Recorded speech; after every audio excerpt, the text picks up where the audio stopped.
to call tonight's meeting to order. Finance and Administration Committee of January 22nd, 2018. Everyone's here this evening except for Councillor Foster. Are there any declarations of interest? You okay? Okay. Confirmation of the agenda. Do any members have any changes? Okay, I see none. There are no delegations scheduled for this evening's agenda. There are no items of correspondence. So let's get right into our report. So the first one is with respect to the Town of Lincoln new website presentation. And that's Ms. Beattie, would you proceed with your presentation, please, and thank you. Great, thank you.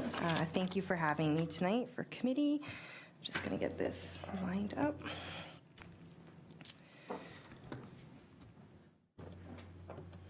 Okay, great. So the purpose tonight is I wanted to provide an update where we're at with the website redevelopment, sort of the work that's been undertaken to date, and we'll be launching next week, which is really exciting. So it's been lots of work put forward. So looking at the agenda, as I said, I want to also talk about our guiding principles and a little bit about some of the content rewrites and the purpose for those rewrites. So council made a great decision to invest in redevelopment. Our content management system, as I presented last spring, was quite antiquated, really had tons of limitations, and the most important thing was it wasn't able to meet our current AODA requirements. Because we already had the existing site, we were grandfathered, but moving forward, we needed to make sure we were compliant. So websites are an important communication tool. I've told you this. It's an extension of our brand. It's one of those things. It's where we're able to build trust and credibility with the community and really highlight the programs and services that the municipality offers. We also want to make sure that it's a user-friendly site, and we want to be able to have a site that people can have that two-way dialogue. And again, right now on our current site, there was that limitation. So it also ensures with a new content management system that we're able to update our information more regularly, which is a really important tool moving forward. So some of the objectives were obviously to communicate clearly and effectively with residents, businesses, visitors, and of the town of Lincoln. So really looking at our current site, website behaviors really evolved over the last, you think about how long websites have been around. They haven't been around that long. And, we kind of went to that method of being a clearinghouse. You put everything up. It's kind of like your online encyclopedia. And then it's really now moved to more of a task-based behavior. So people are coming online and they're looking for information quickly, timely, accurately, and conveniently. So we want to make sure within our website objectives that we're helping to meet that type of online behavior. So it's providing that current information. It's the ability to do whatever they're needing to do online quickly and easily. We want to make sure it's accessible for all of our residents. We want to make sure that we minimize click-throughs. Right now we have anywhere of an average of 3 to 8 click-throughs sometimes to get to content. The new site, we have a different philosophy around that. So as you can see, people probably lose interest as they start to click through. They're getting frustrated, they can't find information. And then we lose that, again, that they're going to maybe a site that's not as credible around information that we want to provide from a municipal context. And we want to make sure that we're integrating content with all forms of digital communication. So you'll see the new website actually has Twitter embedded right into the website, which is great. And then we want to be able to use, our social media platforms as those evolve, any other type of digital communication, and our website seamlessly together. So again, having the website and the content management system that allows us to do that. The other really important part is as we're evolving our visual identity, that our website is also consistent with that. So as we developed the website, we made sure that that identity was continued and actually sort of served as a bit of a driver for some of our other changes. So what have we been up to? It's been a really busy year. I'd really like to take a moment to thank Wes, who's here tonight, who has really been integral in obviously the infrastructure aspect of it. That's certainly not my expertise. I don't pretend that I have those. The infrastructure and software pieces is definitely Wes and John's area, and Wes has been an important team member. You've met and probably seen Alexa around, and Alexa was initially as the communications assistant this summer was focused on website, so working with our program areas on content and content redevelopment. She couldn't be here tonight. She's in class, and they actually have an in-class assignment, so I wish she could have been here so she could get some credit because she's done a lot of work. We've been working closely with our website redevelopers, which is 2Gen, and really we had to kind of first start at the basics. So we pretended we actually didn't have a website. It's the easiest way to do it. There was just so much revisions that had to be done to the current site that it wasn't really making sense from a project perspective to start with the current site. So Alexa and I threw up a whole bunch of papers up on the wall and started from scratch saying, in an ideal world, what would we want our website to look like? How would we want people to navigate? What have the current trends in our old site told us around the top pages? So we really looked at that. So that's that taxonomy navigation, which is, those technical words, but really it's what is your whole site going to look like? Then the content rewriting, which we've rewritten 90% of the content. So, I was with Fire today, and Fire said, yeah, but what about that other 10%, Carrie? You've probably done, some changes to that as well. I said, yes, but we didn't actually rewrite it. So there's been a lot of time and effort put into the content rewrite on the site. Then 2Gen is our site developer, so they were working on that side with Wes, along with our host platform, which is Acquia. So those three groups have been working closely together on the back end side of it. And we're now addressing some of those technical bugs that you expect as you start to integrate platforms. And we're really testing functionalities before we go live on Monday. Very few minor tweaks to make before we go live Monday. And then we've been meeting as a team as required. And right now that's about a weekly basis. So guideline principles for redevelopment. I've sort of highlighted a few of these already, but really want to talk about the customer service focus. So, I joked about, Alexa and I throwing those papers up on the wall, but we actually also pretended to be residents. We kind of created those profiles. I'm a single mom, I'm a senior, I'm a student, I'm a business owner, and we sort of thought, okay, where would we be looking for information? How would we want that information organized? We obviously want this as a tool to promote the services that we do, and obviously the value for money that people are paying for their taxes. The digital I talked about already, clear language, increasingly important as we move forward. We're all guilty for using jargon in our day-to-day, and so we really wanted to make sure as we rewrote the content, we were using clear language principles, so understandable, meaningful, and relevant to people. AODA requirements, mandatory, so those were pretty set in stone, and again, Wes has been integral in that aspect of it.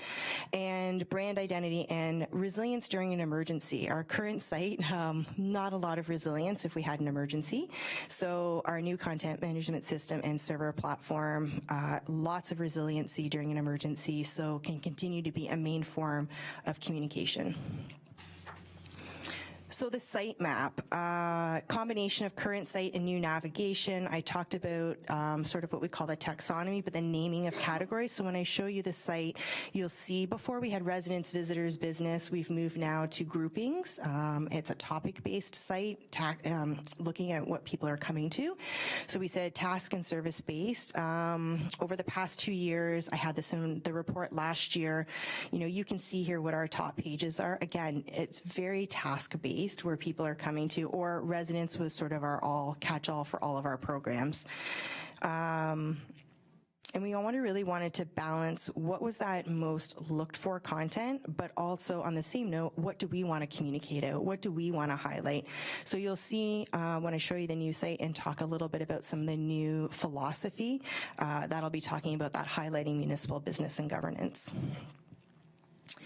Talked about the content rewrite, so I'm just going to kind of go through this. The only thing here I want to highlight is sort of a new way of writing, our Canadian press style. So you'll actually start to see this in a lot of our communication moving forward, and it's essentially it's what journalists use in newspapers. So very simple, less punctuation, so it makes things easier to read. It's at an acceptable grade level, and it allows for consistency in our writing. So you'll see the same type of writing from staff moving forward. So that's one of the 2018 that I'll talk about in the next presentation. So new functions, this, very excited about this website, and it's been really interesting doing training over the last week and a half with staff and sort of their reaction around some of the workflow efficiencies and just how easy it is to use and the ability to really promote things in a different way. Lori Laird was probably the most excited. I think she was grinning from ear to ear, and we were joking at senior management team the other morning about this bulk uploader, which Mike really didn't find as amusing as the rest of us, but the staff were pretty excited that have had to deal with the old system for a really long time. So it is a hub and spoke model. So we do still have content owners in the department areas. So there's 12 staff right now. The reason is we have backups for staff in certain departments. And then what they do is they upload their content, and then I still serve as the administrator, so reviewing all content before we publish that live. So that's kind of what we mean by a hub and spoke model. Content now is templated, so you won't go to different pages seeing things highlighted in red, bolded, center. Like it's all very uniform, makes it look very professional. An integrated image resizer and tagger, and the bulk upload function that we were talking about. Search function, I want to, with an autocomplete. So this is a really user-friendly, it's on our home page, and I'll show you that function. And careers is our top visited page by far, so it needed a higher profile. Obviously, we want to be a place where people want to work, and we want to make it easy for people to search jobs. Alert functions, I'll talk about that when we get into the site, but it's a great opportunity for us to really highlight important information, whether that's an actual emergency or it's things like public skates canceled because we're doing ice maintenance. So there's ways of highlighting that now on the site that are front and center for anyone coming. We have enhanced online form capabilities, so we'll be moving forward this year with a lot more automated online forms than just emailing. Again, it's a real workflow efficiency piece. Careers, for instance, is the perfect example. We've moved finally to an online application form where we can actually attach a resume and cover letter, and that gets sent through to human resources. So we're excited about some of these new functions. We're getting caught up with other industry. And the integrated Twitter feed. So this is actually probably what you're all waiting for, and we're just really hoping I would stop talking.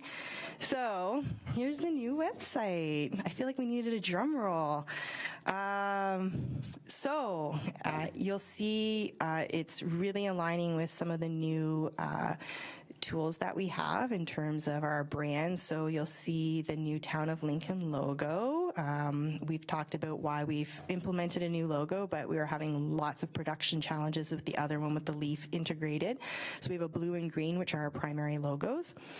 At the top is the home. We have careers, we have contact, so easy pages. Those are very standard, but we actually didn't have those on as a main feature on our current site.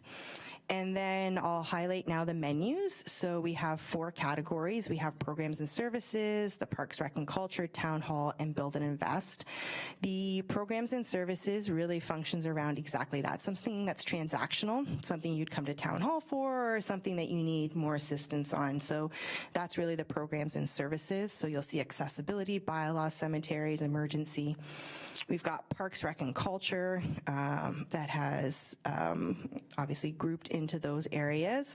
We have Town Hall, which is really obviously the governance arm of the organization, as well as all of our strategic initiatives or organization-wide initiatives. So this is where you'd find budget, your privacy piece, an overall departments, a council page, which I'm going to show you, our council priorities, and then Build and Invest, which is really our, that's driven to the audience of developers, business community. Again, looking at everything before was very segmented. So if you were a developer, you had to look under planning, you had to look under economic development, and you had to look under even maybe, might have even been in finance for so we're trying to make sure that as you're coming, everything's sort of grouped into one area. The other way of important piece to mention on this is that we have to remember a lot of people don't actually come to the site and search. They use search engines, Google, Firefox, whichever you want to use, Bing. So what's important when you're developing your site and your sitemap is there's that search engine optimization. So when people put in Town of Lincoln taxes, we need to make sure we have our pages set up accordingly and our menus in order for those search engines to pick it up and efficiently find that page so we become those top searches. So, so we want to obviously make it a website where things are grouped nicely, but we just remind people that most people, like you think about your own behavior, if you're looking for something, what's the first thing you do? You Google, right? So build and invest, and this has a lot of obviously our planning and economic development.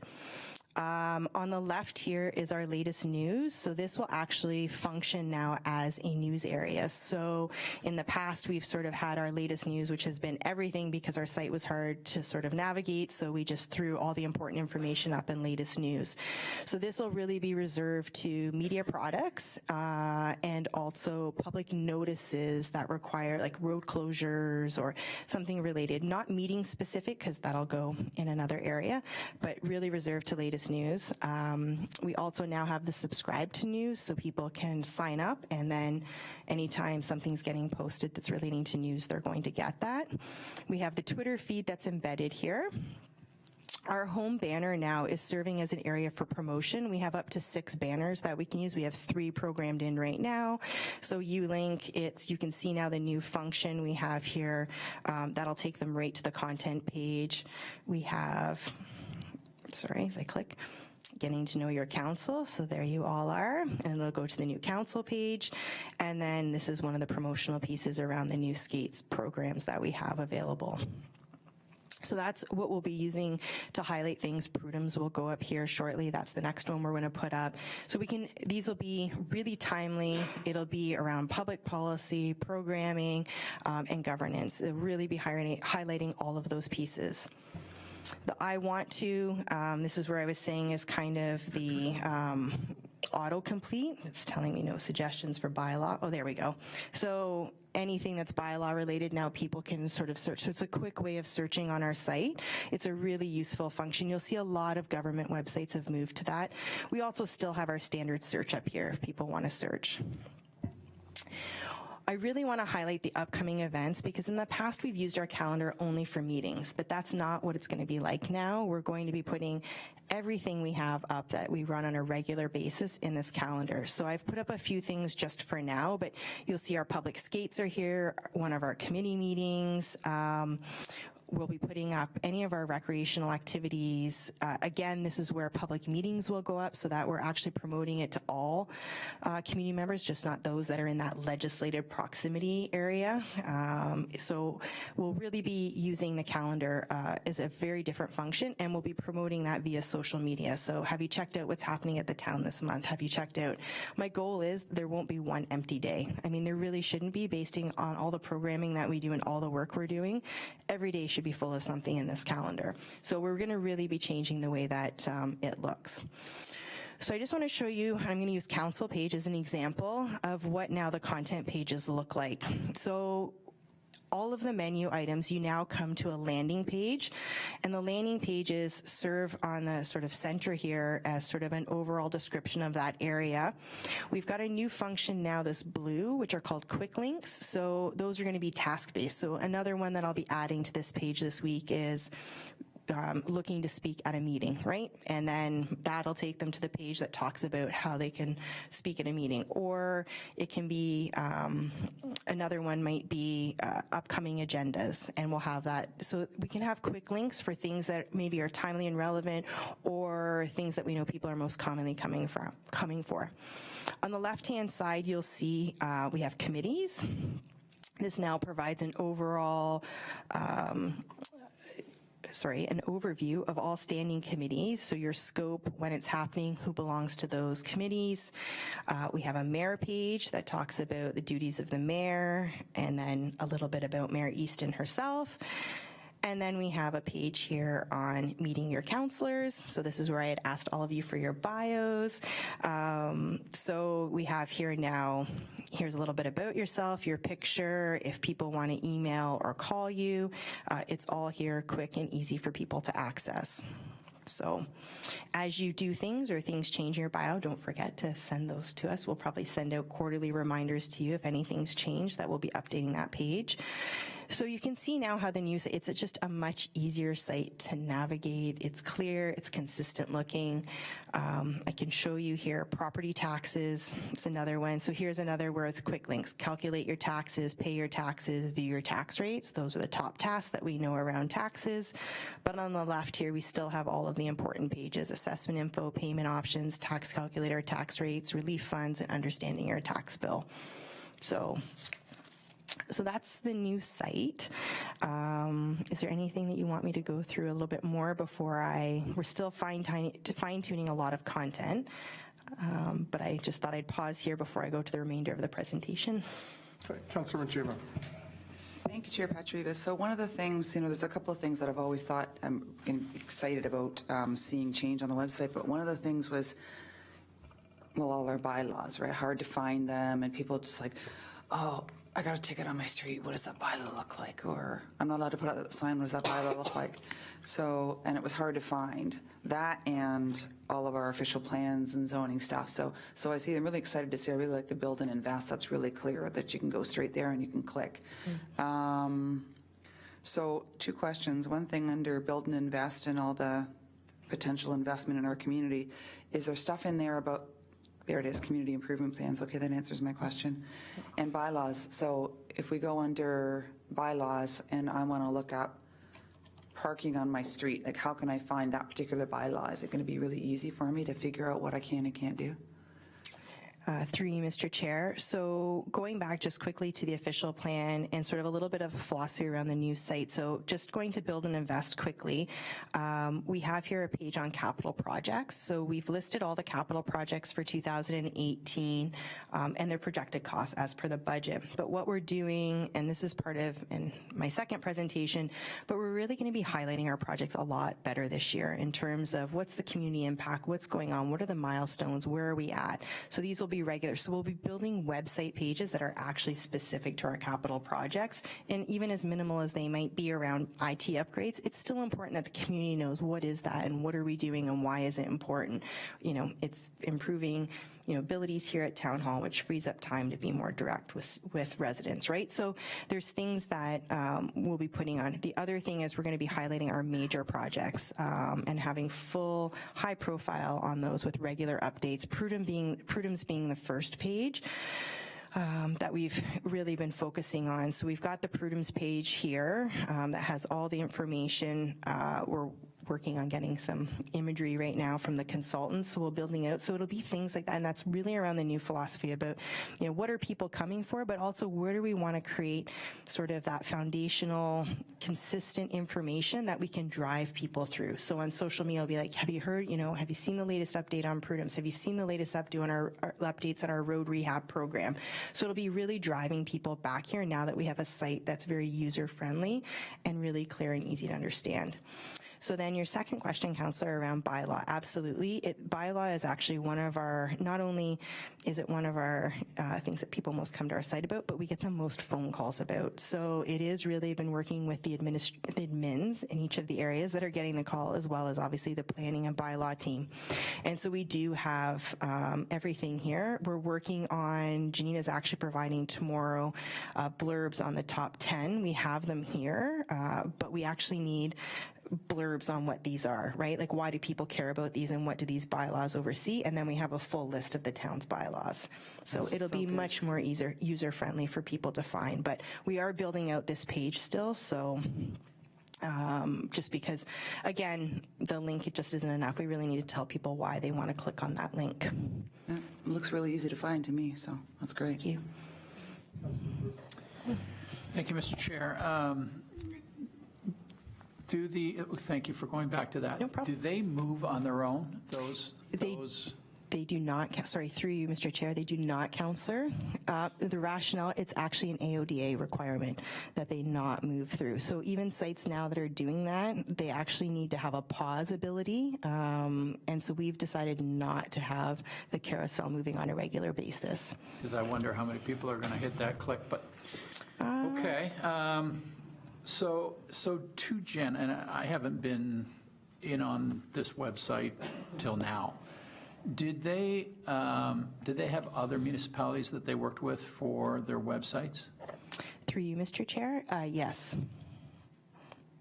They had lots of, they've done, I'd have to get the full list from them. I know they've done Hamilton's, they worked with Pelham. I'd have to get the full list and go back to the documentation, but yeah. Their experience with a municipality and what a municipality needs for a website. What are the key needs come out of each municipality? Through you, Mr. Chair. So to Jen, just to clarify, their role is actually the back end, the Drupal side, so the functionalities. We had a $15,000 budget, so which is actually a very minimal budget for a content management system. Organization about our size usually spends about 40 or 50,000. So what we have now, we will be building in incrementally into our operating budget to, like this year we built in 5,000 to do enhancements, knowing there's some functionalities that we weren't able to initially purchase, but the content management system is Drupal. And so for Drupal, what we can do is it's just really a turn of a switch on. I mean, Wes will probably explain this much better, but the simplicity of it is it basically just needs to turn the switch on. We just have to pay for it. So through you, Mr. Chair, so did we create the look of the website ourselves, like you and? Through you, Mr. Chair, correct. So we have input into, so within Drupal, there's certain templates. So you can see how this is columns. So if you actually broke this down, this would be like, say, one column on the left, like where latest news is, and then here and here and here. So there are different options. But yes, so we looked at what we wanted, a very clear and simple feel to the site. And then we did have some limitations around how much functionality we had on our homepage. So on the upcoming events, any discussion around putting that at the top and not, to me, going to the website, I may not lift it. I may just go to my programs and services or whatever and never see upcoming events. Just from a, what's going on in town, that's a nice opportunity to talk about different things, and I think it might get buried. Just a thought around that. Sure, through Mr. Chair, through you, Mr. Chair. So absolutely, we have this down here. We did feel this was probably the best place to put it, realizing sort of where we wanted to highlight in their information. But with that said, remember, we're really going to be promoting people to come to that, which would mean they'd come to the direct link related to that versus coming to our homepage. So they'll be coming to a full calendar view versus, so we'd be promoting this. So there'd be a number of opportunities to highlight the information versus just the difference between passive and active participation on our site. We wouldn't be relying just on the passive participation to be able to highlight all the things that are happening. So through you, Mr. Chair, if I may, will we be able to track where people go on the website? Through you, Mr. Chair, yes, finally. We will be able to get real-time analytics on this page, so which will be an important piece in all of our quality improvement on the website moving forward. So right now we don't have that ability. It's very, with iCompass, we have very limited abilities to track. It's like top visited pages, most recent visited, but we don't, that's not a useful tool because that's seasonal. So of course, winter operations is gonna get more visits in the winter than is something else. So this is gonna be great. So we do have access to real time, and we will be using that as a quality improvement tool. And if we see that people aren't going to upcoming events, we can make an adjustment and move it where we need to move it. Through you, Mr. Chair, correct. Okay, so one other question, if I may. Who owns the site post-launch? Through you, Mr. Chair, we do. Who's we? Town of Lincoln. Who owns it? Sorry, maybe I'm misunderstanding the Okay, question. here's the question. Who's making changes to the website?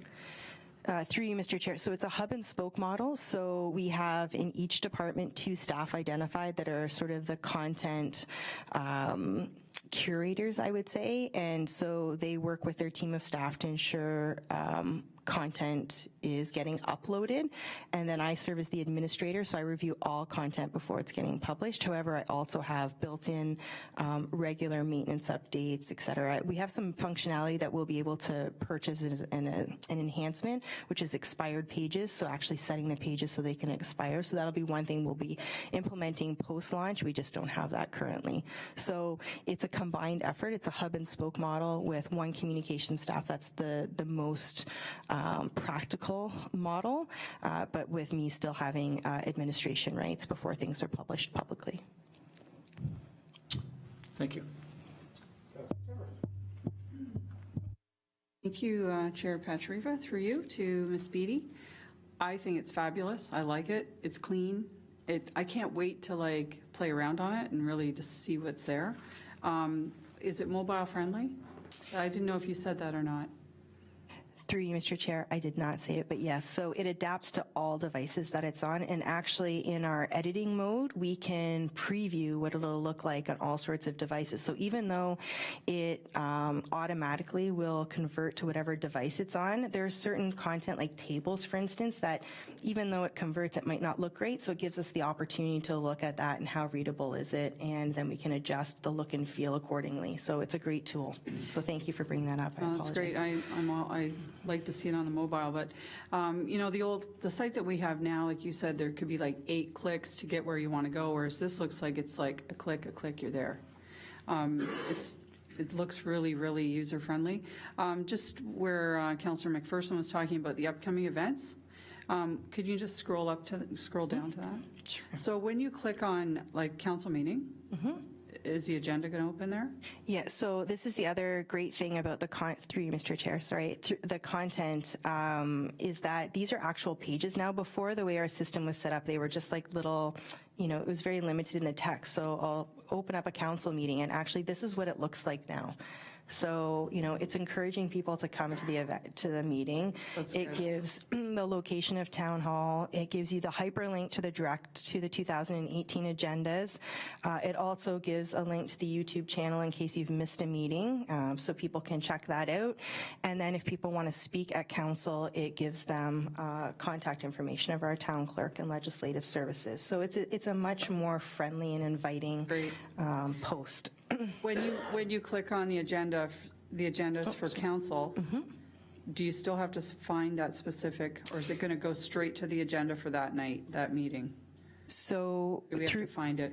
through you, Mr. Chair, we will be putting it to the direct agenda. Right now, we don't because we're still on the test site, but we will update those as agendas get published. Because it's a bulk uploader, they'll all be generic for now, but as soon as the agenda gets posted, one of my duties will be to then update the calendar so that it's with the most current, so it's direct to the agenda for that meeting. That's great. Yeah. Oh, thank you very much. You're welcome. Thank you, Mr. Chairman. Carrie, this is great. For someone who is not computer literate or computer savvy, it's really very, very helpful to be able to get through this stuff. One of the things that you mentioned, and it's AODA, and I've forgotten what that refers to. Can you refresh my memory on that, what that means? Sure, through you, Mr. Chair, I apologize. Shouldn't have used the acronym. It's the accessibility standards. So under the Accessibility Act, there are specific communication and information standards, and under those, very specific around websites. So it's things like contrast on your home pages, it's font size, it is making sure that your content is readable by screen readers for people with visual impairments, all of that. So those are all the things that got built into this new content management system. So our images are automatically tagged. Right now we have to manually do all that. So there's a lot of functionality that we were able to build in. Okay, for accessibility. And when it comes to the calendar, and if there are special events, how does one get the information onto that calendar? Through you, Mr. Chair, if it's a town event, I most likely should know about it. If it's a community event, we haven't really established criteria yet for what those types of community events. If we're obviously sponsoring or a partner, we will put those events up. But if we're running it, I'll know about them and they'll be posted on the event site, or our content area folks will know that and post them. And then in terms of community, we're still sort of looking at what that'll look like. Okay, yeah. And I've noticed just as we're flipping around in the upper right-hand corner, the temperature is flashed up there and it keeps changing. How does how does that happen? It's got to have a thermometer attached outside or something? So through you, Mr. Chair, it is, Wes may be able to speak better to this, but it's just to integrate it with some sort of, I don't know which one, but one of the weather apps. So as it updates our site real time. Yeah. Was that a good answer, Wes? Okay.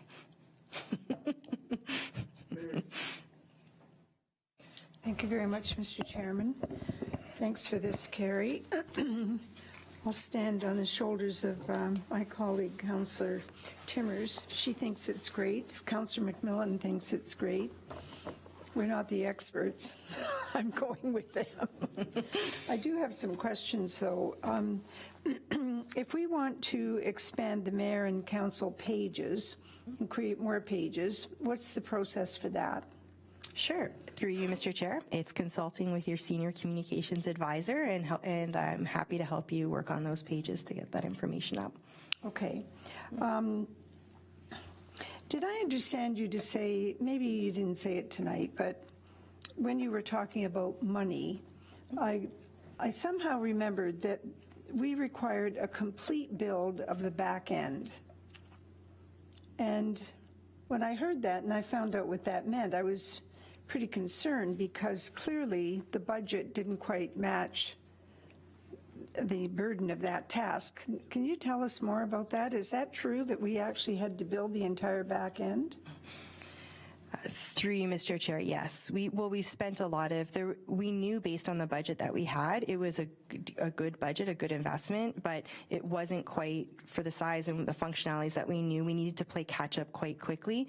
So our IT team, so Wes especially, has spent a lot of time on the back end part supporting us where normally a consultant or the developer that you have would build those things. So Wes and John have been integral in doing that work for us. So as a result of that work, what should council think about the integrity of that system now going forward? Through you, Mr. Chair, it is a good system. We have all the right platforms in place. 2Gen has done our quality assurance on us, the web developer, and Acquia is a well-known server platform. So we don't really need to, now that we're on that server platform, it's, and Wes might be able to speak better to this, but the integrity is quite good and it's quite resilient. Okay, so should we interpret from that there should be no surprises, at least in the near future? So I'm saying near future, 2 to 3 years.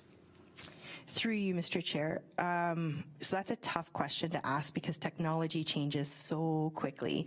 And really around security would be my one item. I think we're in a good shape, but I don't know if technology change. It's hard with technology to say, looking at 5 years out, whether we're going to need to adapt.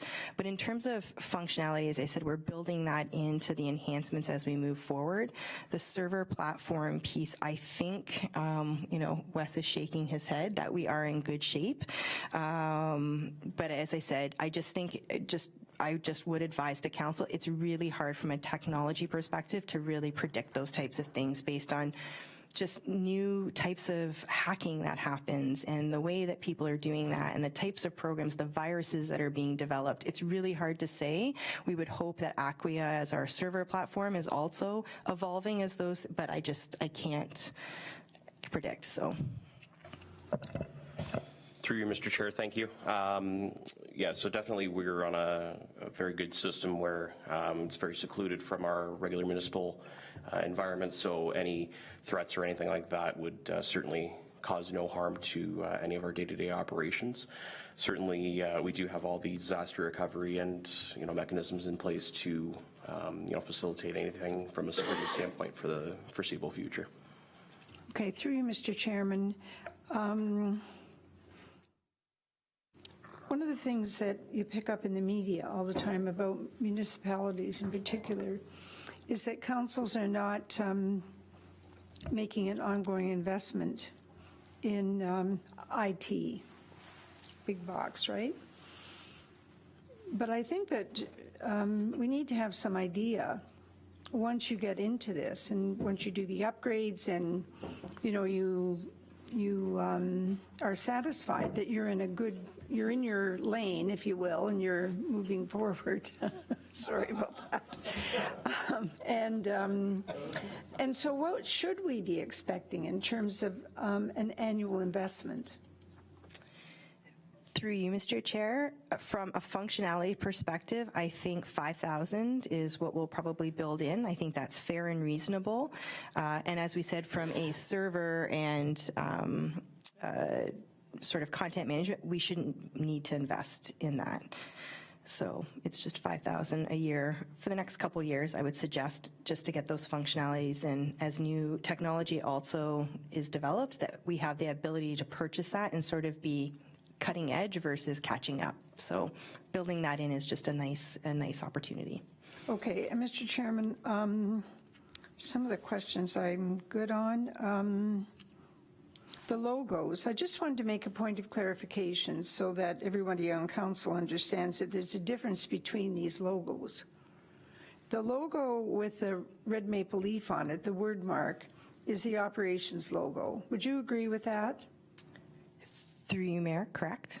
And the logo that has the Clinton, Lincoln, and Beamsville crests on it is classified as the logo for the Office of the Mayor and Council, correct? Through you, Mr. Chair. Currently, that's the council's crest, we would call it, correct? Okay. All right. And can you tell me who the customer is in all of this? Who do you classify as the customer? Through you, Mr. Chair, for the website? Mm-hmm.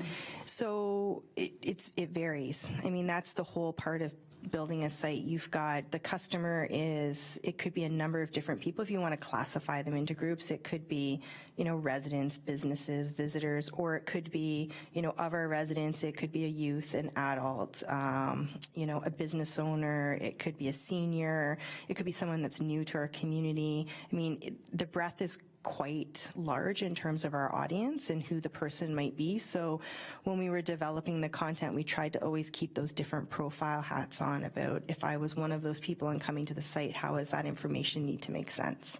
Okay. Do you see the council as the mayor and council as a customer? Through you, Mr. Chair, I would. I would see you more as a audience around input into how the information is being delivered and conveyed, not necessarily to you. Right. Okay. I'm just thinking about the mayor and council pages. I think they're quite important, and they're certainly something that we should invest some time in with you. Because it portrays a picture of governance within the corporation that I think is really important. Sure. It's. I think this is a great start. I don't have any. I certainly don't have any criticisms about it. I think that this is a very good start, and understanding it and watching it evolve and using it is really going to be a great experience. So there's a few people out there in the community that are on it all the time, so they really have struggled with the integrity of what we had before. So I'll be interested to hear what they have to say now. Thank you very much. Thank you, Mr. Chairman. Thank you, Chair Patriva, through you. Carrie, I mean, at first blush, I mean, I haven't been on it, but through your presentation, it looks like from a taxpayer standpoint, as someone that wants to navigate to go in and find information about bylaw, it looks wonderful. One of the things that I've always struggled with is that whole calendar aspect, and then from the fact of what's going on in the community. We just seem to be not on the same page with groups like the Lions Club and the Rotary Club and the TVTA. On a Friday night, there might be 4 different events happening, and everybody's kind of off doing their own thing. So I'm really hoping, I know the question was already asked about how that calendar is going to be handled moving forward, but I hope that's an important area that we focus on. Just a quick question. I know you did click on it when you hit one of the silos, but in terms of what a visitor or someone that's coming to the area, let's say someone's coming out for the weekend, that's never been to Lincoln, Jazz on the Ridge or Miracle on King Street, where is the area where that person would go to find out what the upcoming events are? Is it just, is there a silo specifically for tourism or economic development, or where are those kind of silos where a person would be best to go? So through you, Mr. Chair, we would have that information under the Parks, Recreation, and Culture. We are building that out.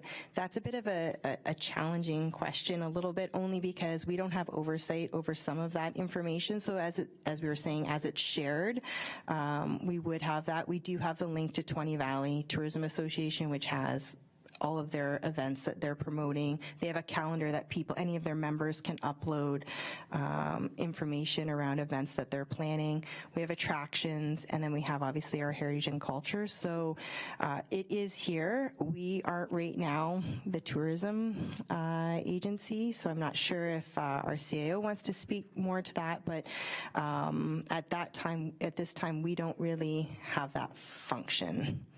And I kind of thought that would be your answer, but that's a concern of mine. I think as we're going down the road of economic development and growing tourism in this municipality, I think it's important that we get on the same page with all these people.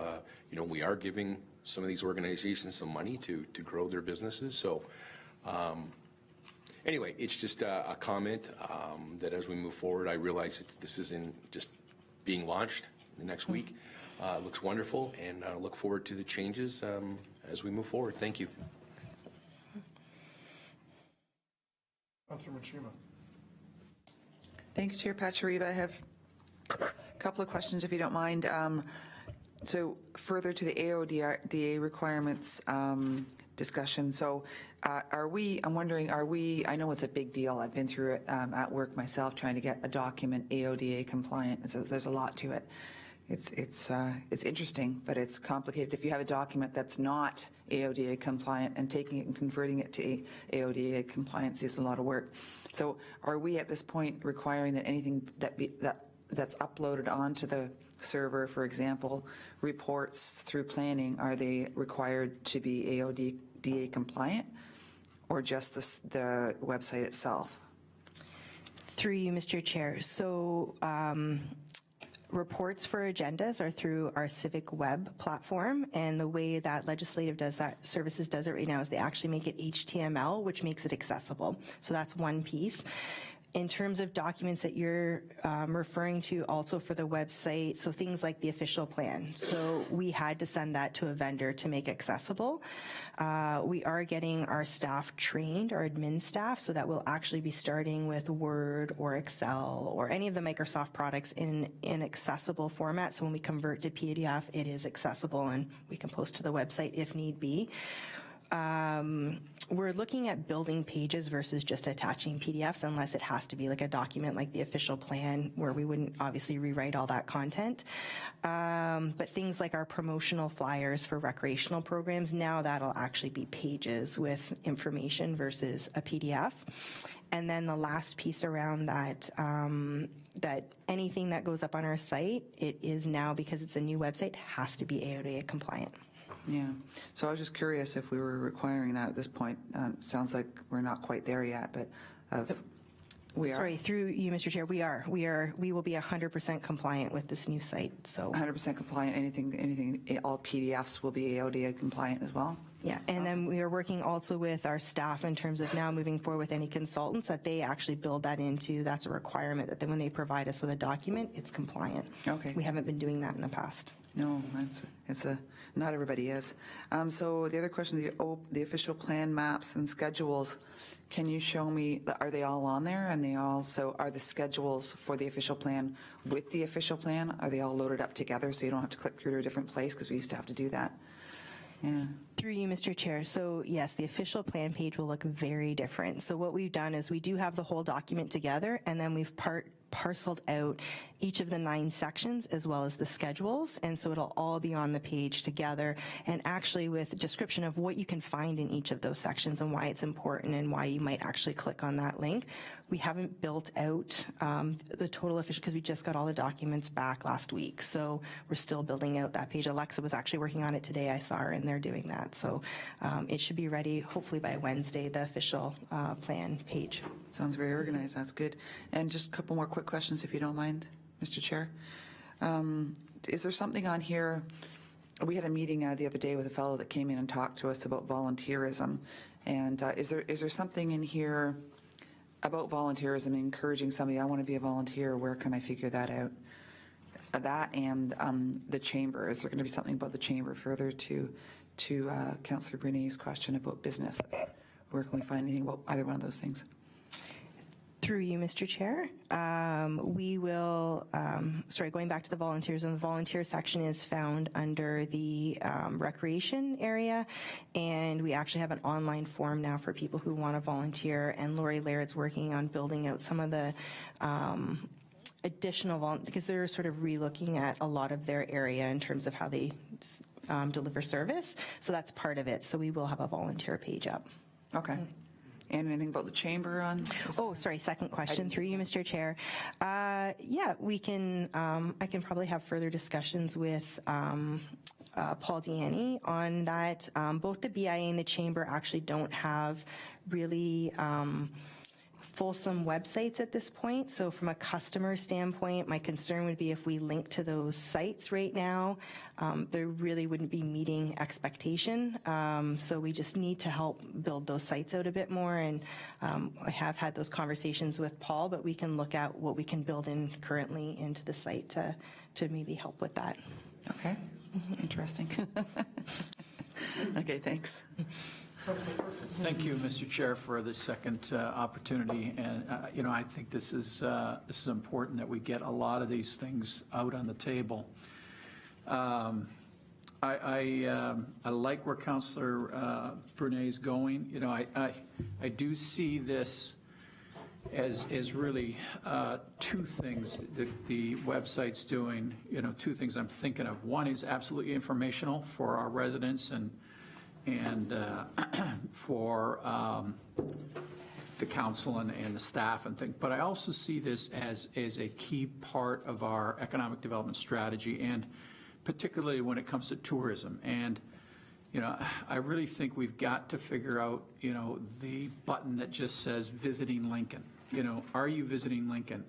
And what is tied to there? Obviously, a lot of the things that you got under Parks, Recreation, and Culture are tied to that, but it's also 51, 53, 54, whatever number of wineries we got. And, I'm not suggesting we tie our website to every one of those wineries, but we've got to talk about our town somewhere. And maybe it's in here, I don't know, but where is it that we talk about how wonderful it is to come and visit Lincoln and all of those things. So that's just, maybe there's I don't know how many options you get up top where you have home, careers, and contact. I don't know how much you have there. If that's an opportunity to say visiting Lincoln, ? The other thing that I had was the opportunity to link at websites. I think where Councillor Rajima's going, and if we've got, and it's one of the things on our bucket or on our action list at the BIA is to update our BIA website, and can we link that to here? Through you, Mr. Chair. Yeah.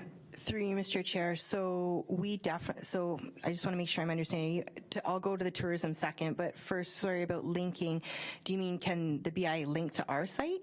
Or do you mean will we be linking to there? If we had somebody that wanted information about the BIA and was on our site, could they hit something that would link them to the BIA site? Through you, Mr. Chair, thank you for that clarification. So yes, we can, but in its current state, as I mentioned, I wouldn't recommend the town right now linking to the BIA or the Chamber site until they're able to build those out a bit better. Because right now, if you go to those sites, they're quite outdated in terms of information. So it does impact, again, that trust and credibility of who we're linking to and where we're sending information. But absolutely, as those evolve, they're a key partner, and no concerns with linking to their information. Right now, what we could do is provide a highlight of who they are and what they do, but I do have some concerns just based on the current state of those sites.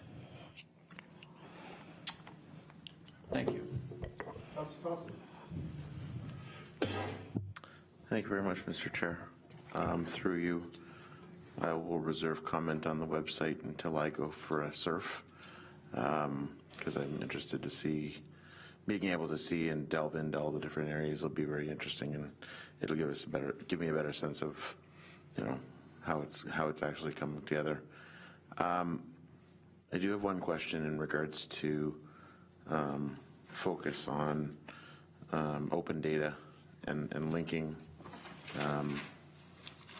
our open data to the website. And is it a component of it? Do we have plans for that?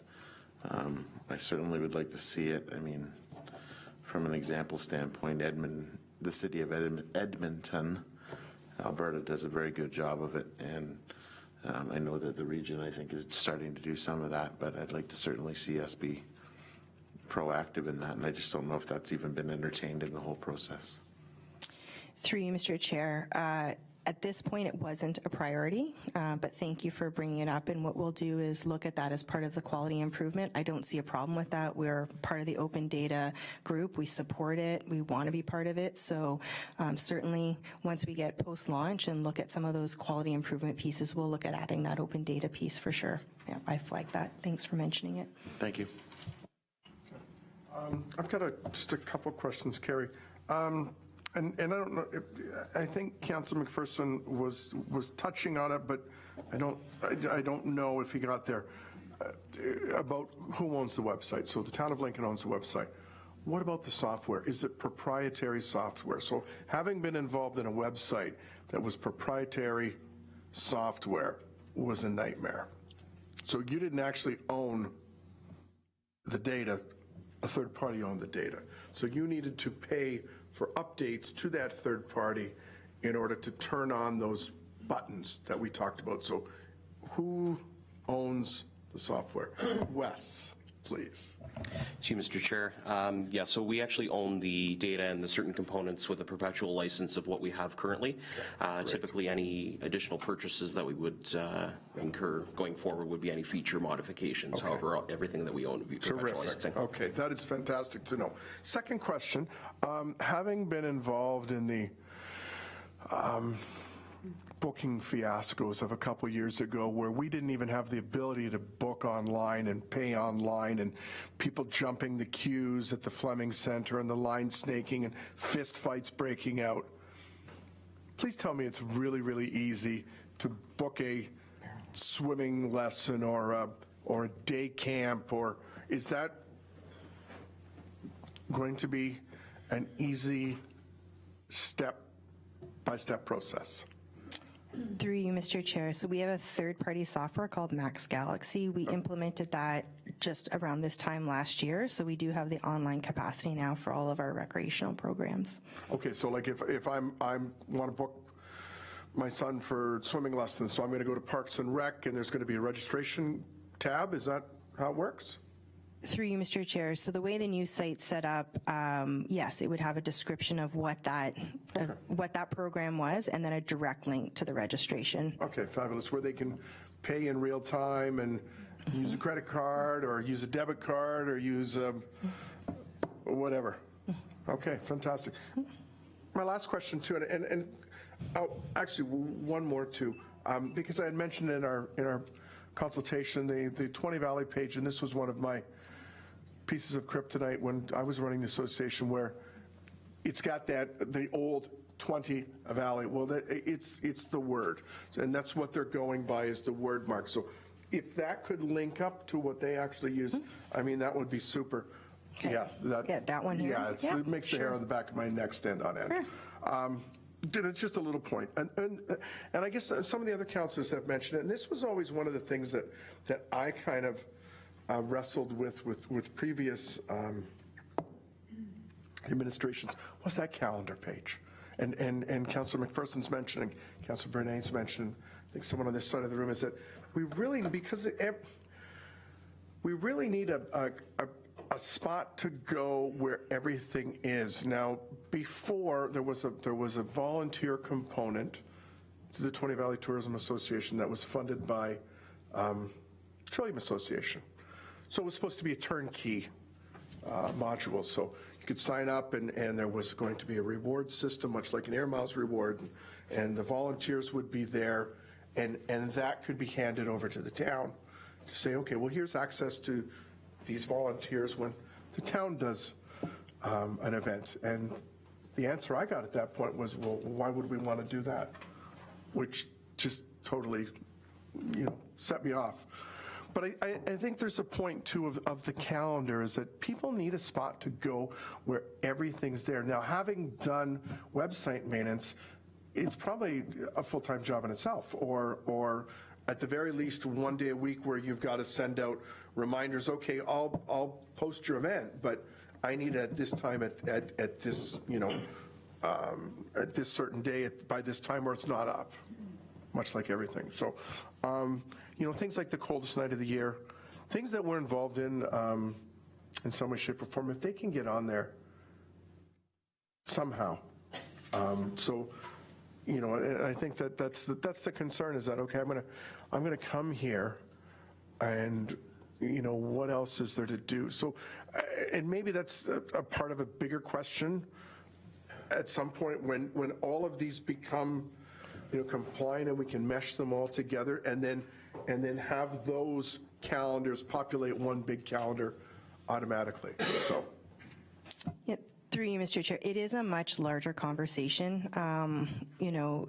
If we're going to become now the carriage of all tourism and events in Lincoln, that's a whole separate function than a communications function. So it's not even really has to do with the website. It's a whole different discussion.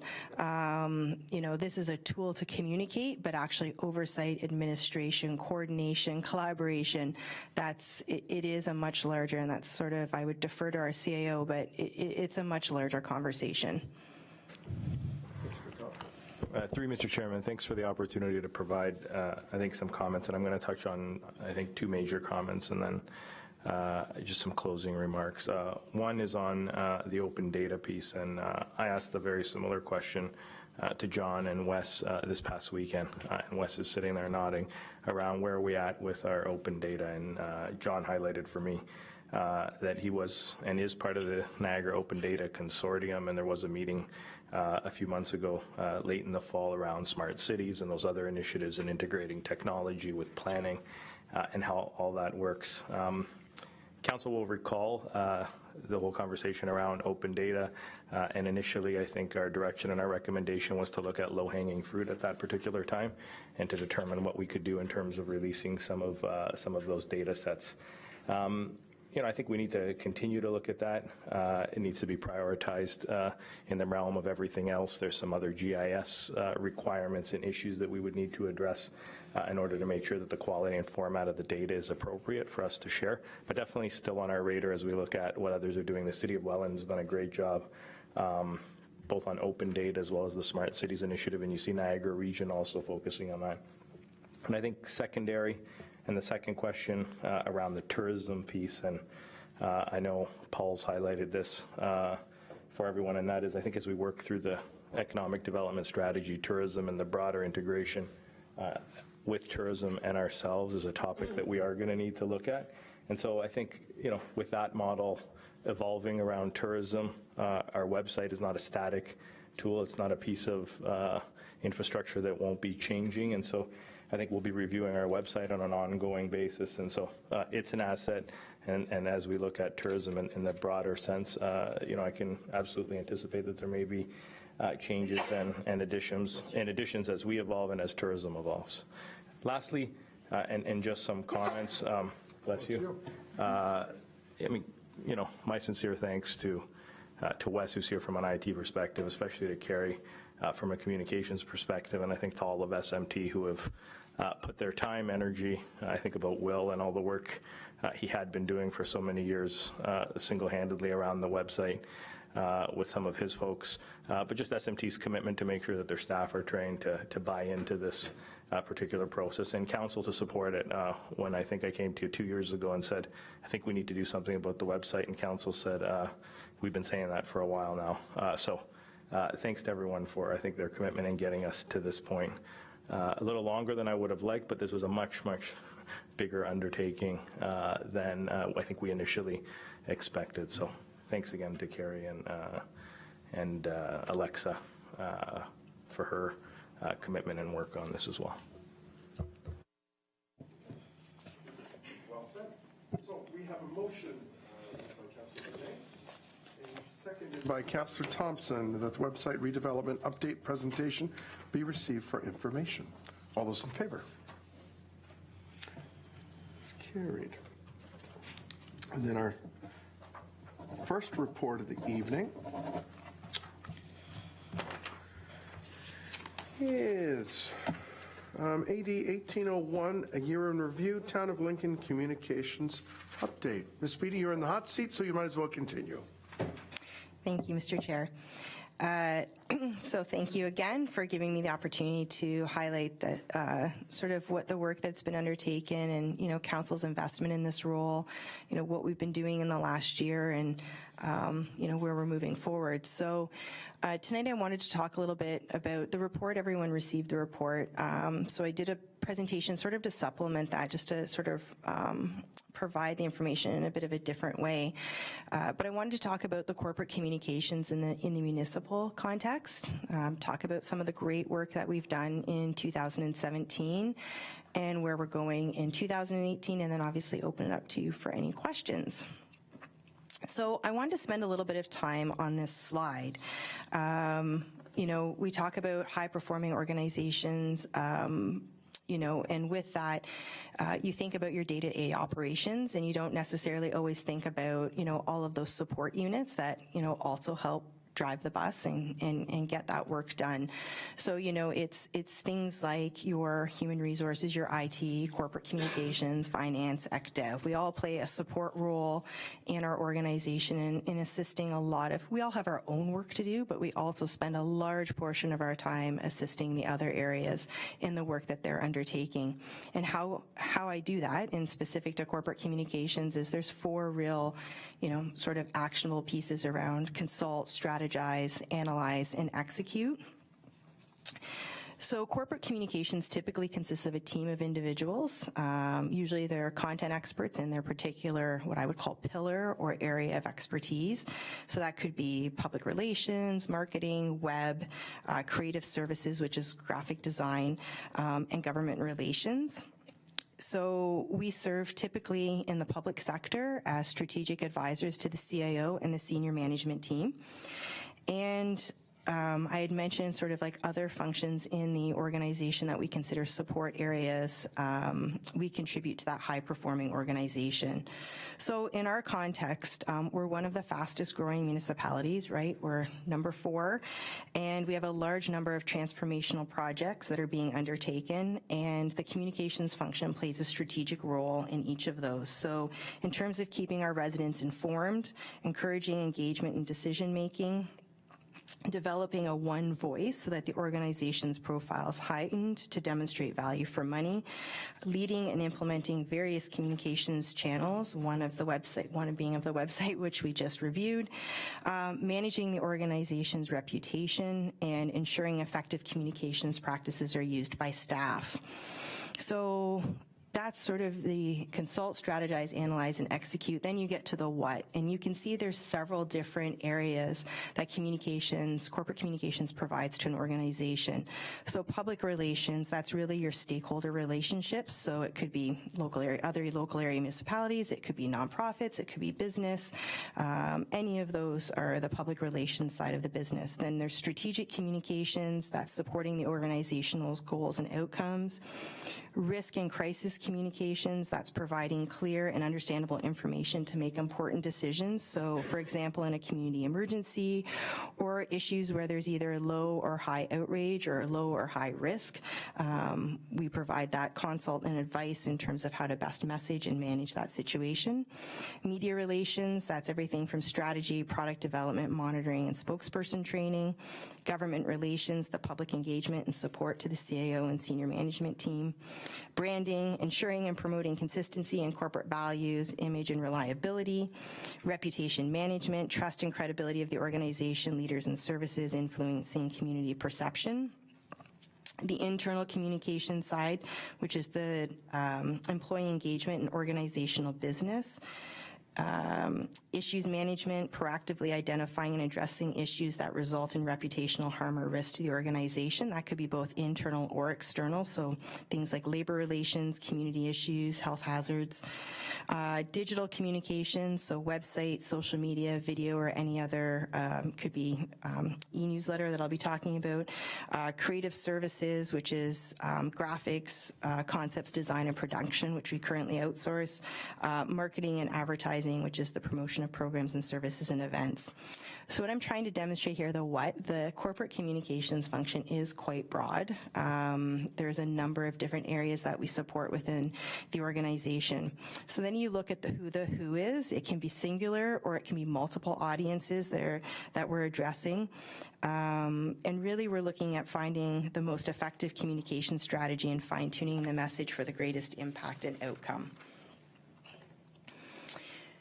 So the overall corporate strategic communications and goals, obviously now that we have our vision, it really needs to align to that, both operationally and we're going to be looking at providing council with information on vision and moving forward as well. But this really should be used as a tool for decision making. So as we're moving forward as an organization, how does this impact and relate to the work that we're undertaking? So you can see the goals there, which really is about engaging the community and a lot of the framework as well. So it's that foundational and strategic type work. Corporate communications guiding principles. So really, when we're thinking about the work that I'm undertaking day to day and working with the department areas, working with the senior management team, working with community partners, really these are the principles that I'm using to apply to guiding my work. So it's providing consulting advice, providing information that's timely, accurate, clear, accessible, and responsive. Working collaboratively across the organization to make sure the information is thorough, factual, and timely. The other so working collaboratively across the departments as well is communications tends to take a much broader lens. So we often bring a different insight or perspective into the conversation that's happening because we have to work with all the areas. We're integrated into all the work. We're able to provide just a bit of a different perspective that maybe the certain program areas who are focused on their operations don't necessarily always have. So it's good to have that different perspective. Support opportunities for engagement to inform public policy. So that's looking at ways of ensuring that our community knows what's going on, how they can attend, how they can be involved. Strive to achieve a culture of two-way communication. So again, our new website and other forms of communication, both internal and external, allow for that. We also need to ensure that when we're making decisions about what we're communicating, we're respecting and the access to information and privacy of both our employees and citizens, and identify opportunities for collaboration with other organizations to enhance our message or find efficiencies in practice. So those would be the guiding principles that as I apply to my work each day. Excuse me, sorry.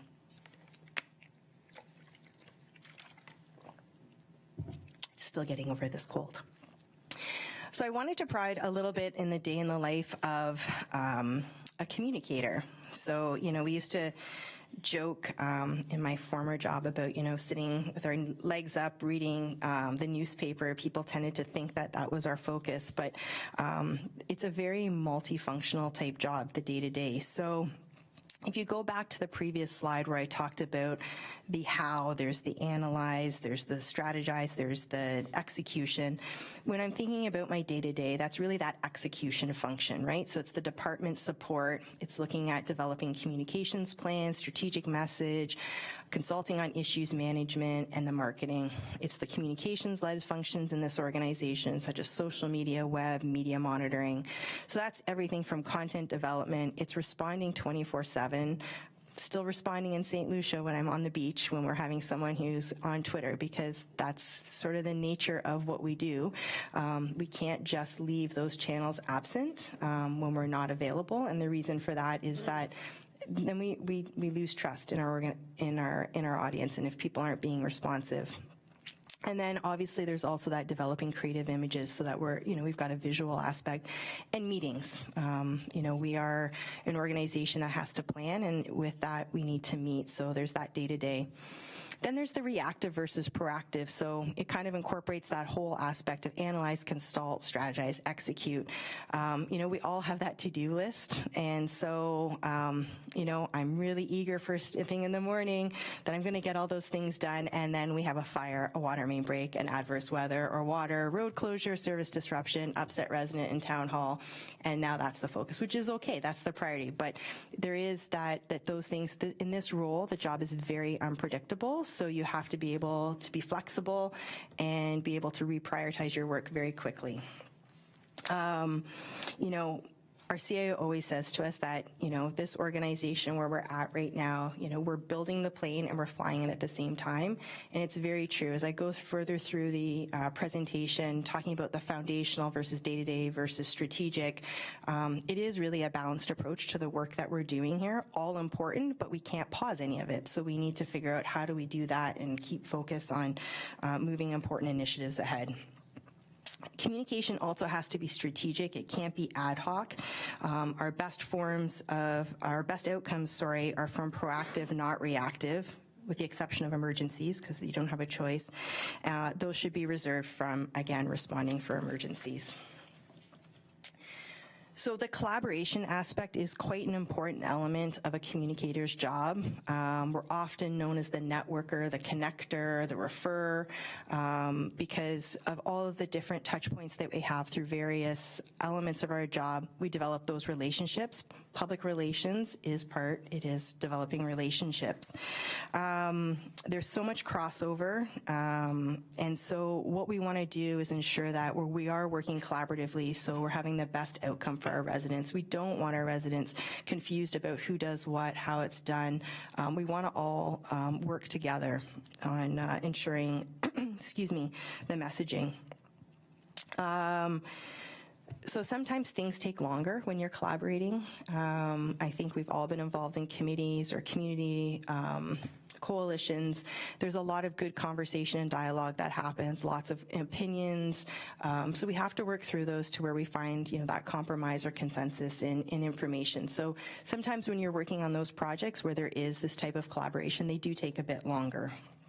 But the outcome will be the best by doing that.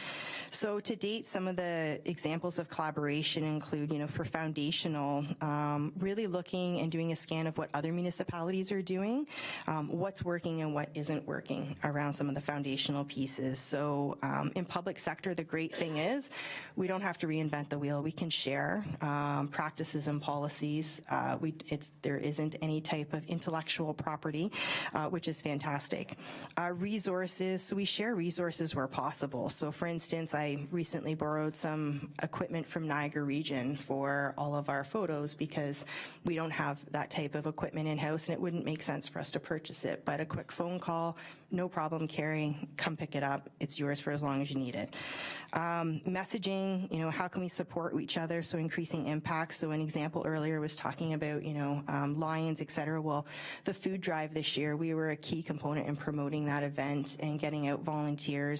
The homecoming, obviously, and the BDSS closure. We worked closely with DSBN on that, to ensure that our messaging was consistent and that we were working collaboratively.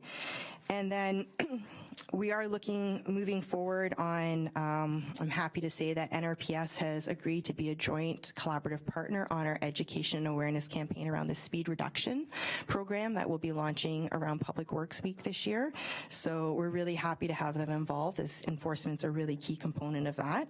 So that was a really important piece for us. Relationships, building trust and credibility with organizations. So really that responsiveness for meeting with groups, advocating for what the best impact for the community is within the town, regional, and provincial policy. So that's groups like we've been meeting with Jordan Lyon Minor Hockey, Lincoln Minor Hockey, Central West, or sorry, Community Care. Sorry, I have an old acronym in there. Helping Hands and Heritage Village. These are all areas where we really developed relationships through a number of communication-related initiatives that I'm really looking forward to working with them more. So getting into media relations, we have a great working relationship with our local media. Our market isn't big, but it's important that we maintain that good relationship. Last year we developed 28 media products, and interestingly enough, with 100% pickup.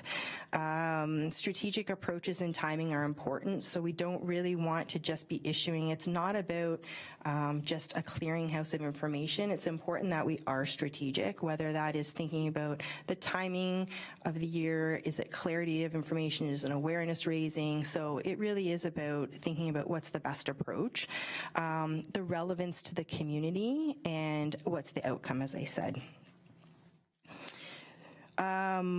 So part of the media relations is all of this is sort of what has happened this year, but there's a lot of behind the scenes that happens before we get to this point. So it is writing and distributing, it's responding to the inquiries, it's identifying the appropriate spokesperson, it's prepping those people, it's overseeing all the planning for any announcements or events that we plan.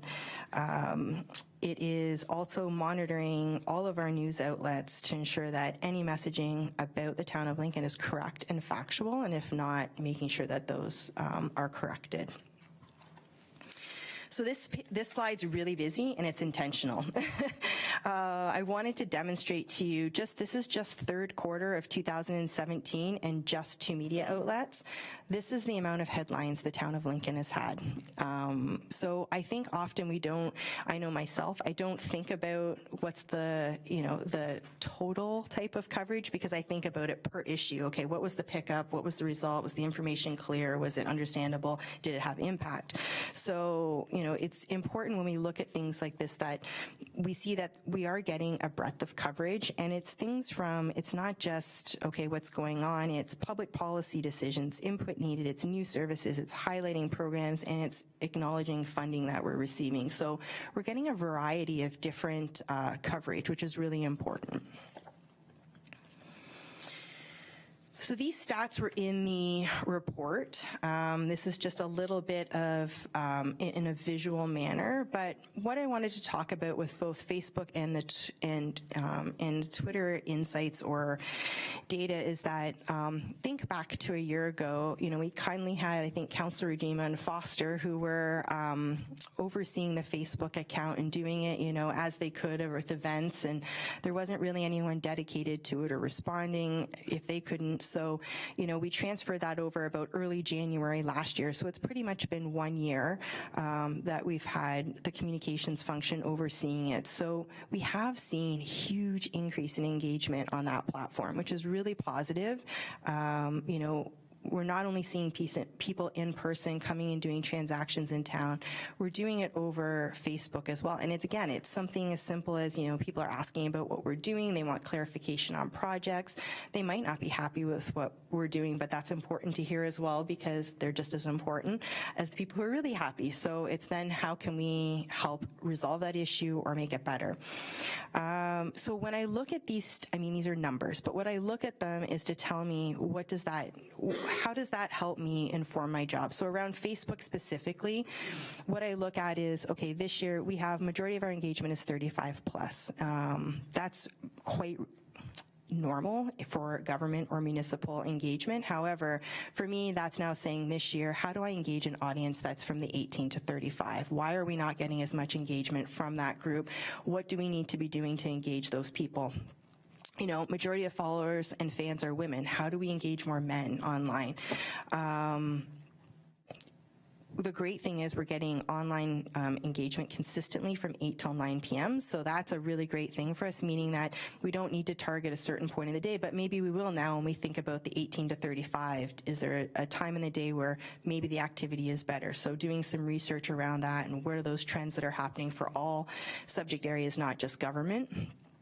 And so the other thing is most people click on our Facebook posts that have a link to it. So making sure all of our posts have some sort of link that goes to further information, not just information. So that's what I'm using this type of information to do. It's not just about collecting the numbers, it's about how does it inform your practice moving forward. For Twitter, if you remember, we didn't even have a Twitter account, so this is a brand new tool for us. It's been just a year. It was early January, we launched it last year. We're getting consistently new followers. Are we where we want to be? Absolutely not. I am gung-ho for more followers. I need to have more. That's a personal goal. I have to beat the CAO in terms of having followers. So we need to get there. And thanks to all of you, because your engagement on Twitter helps. So remember, these are just our stats. This doesn't then cover when you're retweeting or liking or sharing a post on Facebook. Then that is also, it's that momentum that we get. So I really do want to thank members of council because you're so actively engaged on both Facebook and Twitter, and that really helps us. So please continue with that. I'd like to see more staff. I mean, Lori Laird is one of our staff. Sylvia Bevan is really engaged in social media and tagging us and promoting the work they're doing day to day. So we want to see more of that this year with our staff as well.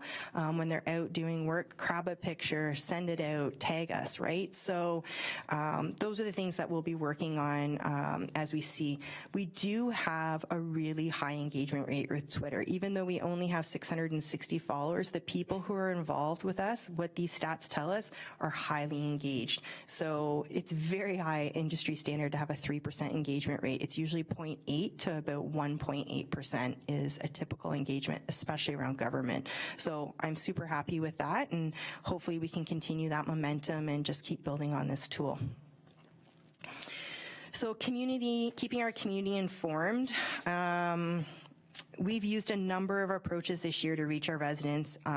You can see from both the digital and print perspective. So we use things like shareable social media posts, posters, pop-up banners, newspaper ads, advertorials, in-person meeting poster boards. Each of these products take time to produce. Having a professionally designed product supports the town's brand and recognition. We also not only develop these tools, but I'm usually meeting with the staff to actually develop the strategy around using these tools. So, who are we trying to reach? What's the message? What's the timelines associated with that? We go back and forth on drafts with the vendor, but these are all important pieces of the job that really get really important products out to our community that tell different stories in different ways. So I wanted to sort of, again, highlight there's a number of different products that we've used this year, and you can see we're starting to get a bit of a consistent look and feel to our products as well as time's moving on. So organizational marketing, we have strengthened Lincoln's identity, and I've shown you that through some of the products, with that consistent look and feel, the new logo, and using professional design services where appropriate. But what we have also found this year has really given me an opportunity to find that we do have some quality improvement around our processes for organizational marketing. It is fragmented and not coordinated, and the reason for that, there hadn't been that resource. Now there is a communications resource that can help with that. Procurement, also that investment near the end of the year will just further support and reinforce because we'll have better management of purchasing, and it'll allow for both cost and workflow efficiencies once we improve those processes. So it is part of my 2000 work plan item to find those cost savings and better processes.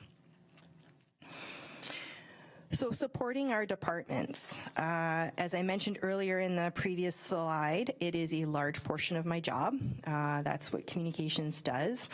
And so this year we've come up with a number of different initiatives. So I would say probably a large portion of my time in 2017 was around the budget engagement and preparations. I mean, we did it differently than we've ever done it in the past, and working through both council and public presentations. The Keep It Clear campaign, that was something new that we're building on, and was new. The heritage plaquing, while, you know, we have the Heritage Committee and they provided lots of guidance and support, I was doing all of the work around integrating with the vendor, around what do we want it to look like, what are the costs, what are the different types of products, and bringing that back to the Heritage Committee for their input and feedback. Canada 150 was a large undertaking for our entire organization, but lots of great success, but a lot of time and effort for communications as well. U-Link, really exciting project. I was so proud, and I am proud to be part of that project, and to really get out and do that engagement in a very different way was really exciting. And, you know, Megan and I just, you know, we keep reminiscing about it. It was a really great opportunity for us, and we had some great results. Public Works Week, this year we'll continue to build on it. Last year we had a great 2-page insert highlighting all the great investment that council is making around public works, and then the great work that our operations are doing as well. So we're going to continue to build that momentum this year. One of the issues we're highlighting is that speed reduction as well as the roads. So it's really exciting. And then the website, which you've just heard a large presentation on as a significant portion of our time this year. Another program I'm really proud of is the advertising and sponsorship program. You know, I had some help from a student, which is great. And, you know, I can't reinforce the value of students. And, you know, I know they get lots of experiential learning, but what we get from them is just phenomenal as well. So I'm really proud to have had 3 really strong students this year. And I'm hoping to continue to have students that can come in and learn about municipal business, but also we can learn from them around some different perspectives and connecting to different audiences. So we developed and implemented the program. So it was both policy and program. As you can see, for advertising this year, we've invoiced a total of $30,000.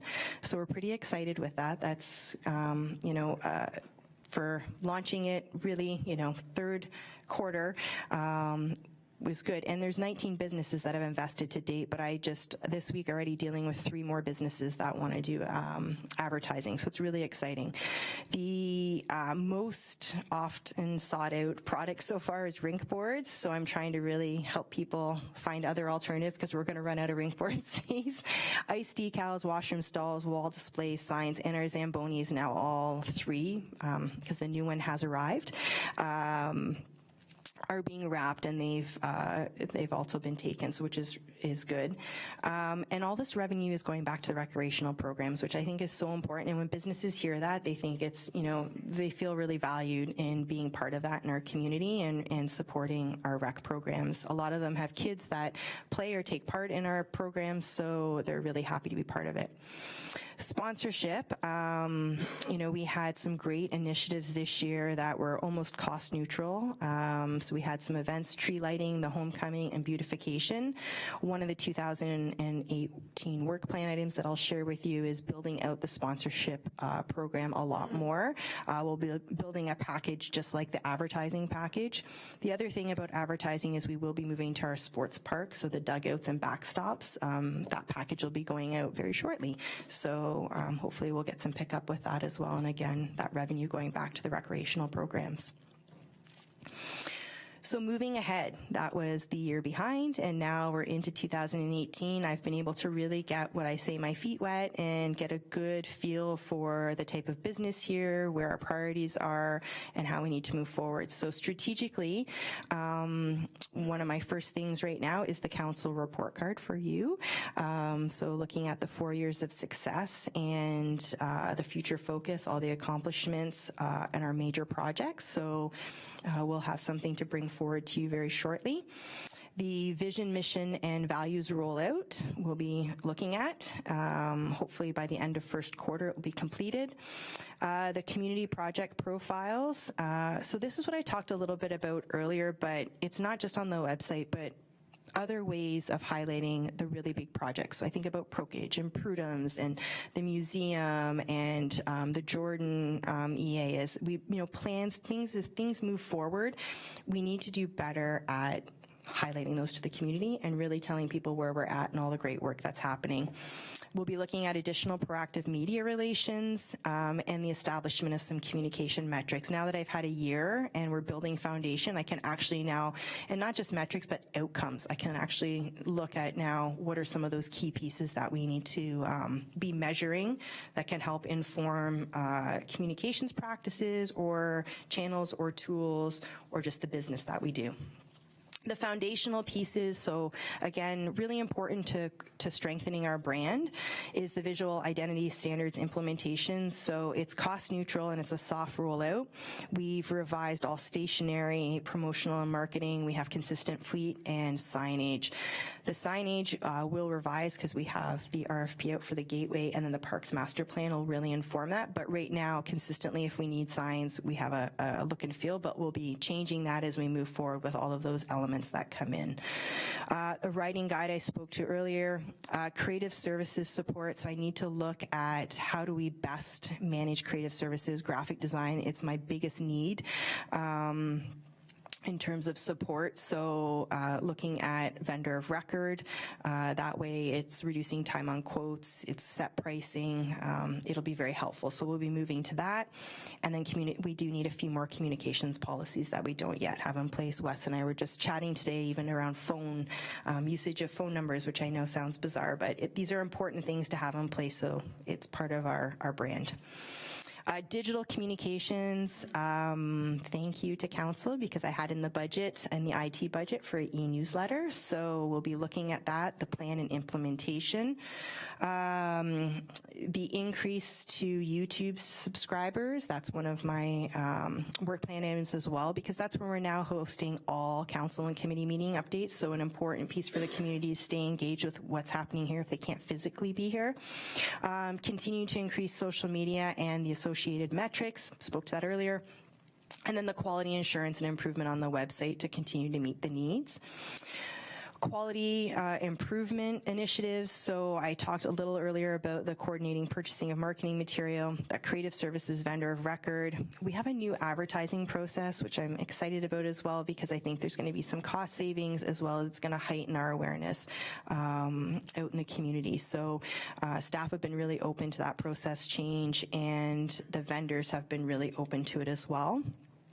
We'll be doing the internal communications audit, and then emergency communications. So we have an emergency information network that the Niagara Regional Police Services leads, but they have all 12 municipalities and regional staff, and we'll be looking at coordinating and sharing resources around emergency communications. We realized in our last exercise there's some opportunity for improvement and shared resources, so it's one of the quality improvement exercises. Community engagement, really looking to ensure that we're applying what the council adopted as our framework, which is IAP2. We have a lot of engagement again this year that we need to coordinate. We've got the transportation master plan, budget, we've got the economic development strategy, parks master plan, employment land use, gateways, municipal election planning, skateboard park, and ULink pilot eval, and those are just a few. So we are making an intentional effort as a senior management team of coordinating that and looking at where do we collaborate, because we don't want to saturate our audiences, because there's a lot of similar audiences here that we're going to need to engage, whether it's in-person survey and whether it's collaboration, consult. So we're just going to make sure that we're doing it in a really effective manner. Advertising and sponsorship, I already spoke to this, and then just the ongoing operational supports. So that's it. So that's kind of a year in review and a year to look ahead.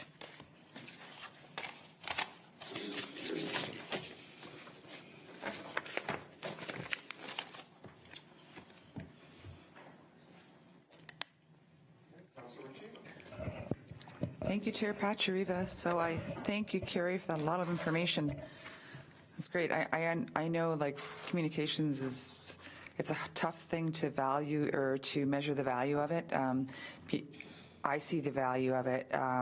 People want to, they want to know what's going on, and they always are critical about how they receive information. Nobody in the community ever receives enough information. If you talk to them, they never receive enough. We're never doing enough to tell them. But I think that if you went out and asked everybody, they'd say overall they're seeing more.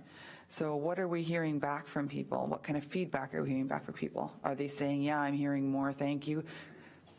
Just curious. Yeah. Through you, Mr. Chair. So it's interesting. So through the different engagements last year, whether it was vision or budget, one of the large items that I heard was around the work that we're doing around the big projects that people don't seem to know unless they're engaged because, they get a notice that says they should come to a public meeting. So that's why we really looked at how to develop the website in building out some of those pieces, some of the strategy about using, that active participation of getting people to come. The other piece is, talking to, the recreation coordinators. It was interesting because I shared some of the information with them, and they said, Carrie, in the last year, our registration rates, they said, I don't have an actual number to provide, but I anecdotally can tell you that increase in registrations and participation at events that they hadn't had before. And, they said we can definitely put it to the time frame of when a communications role was brought into the organization.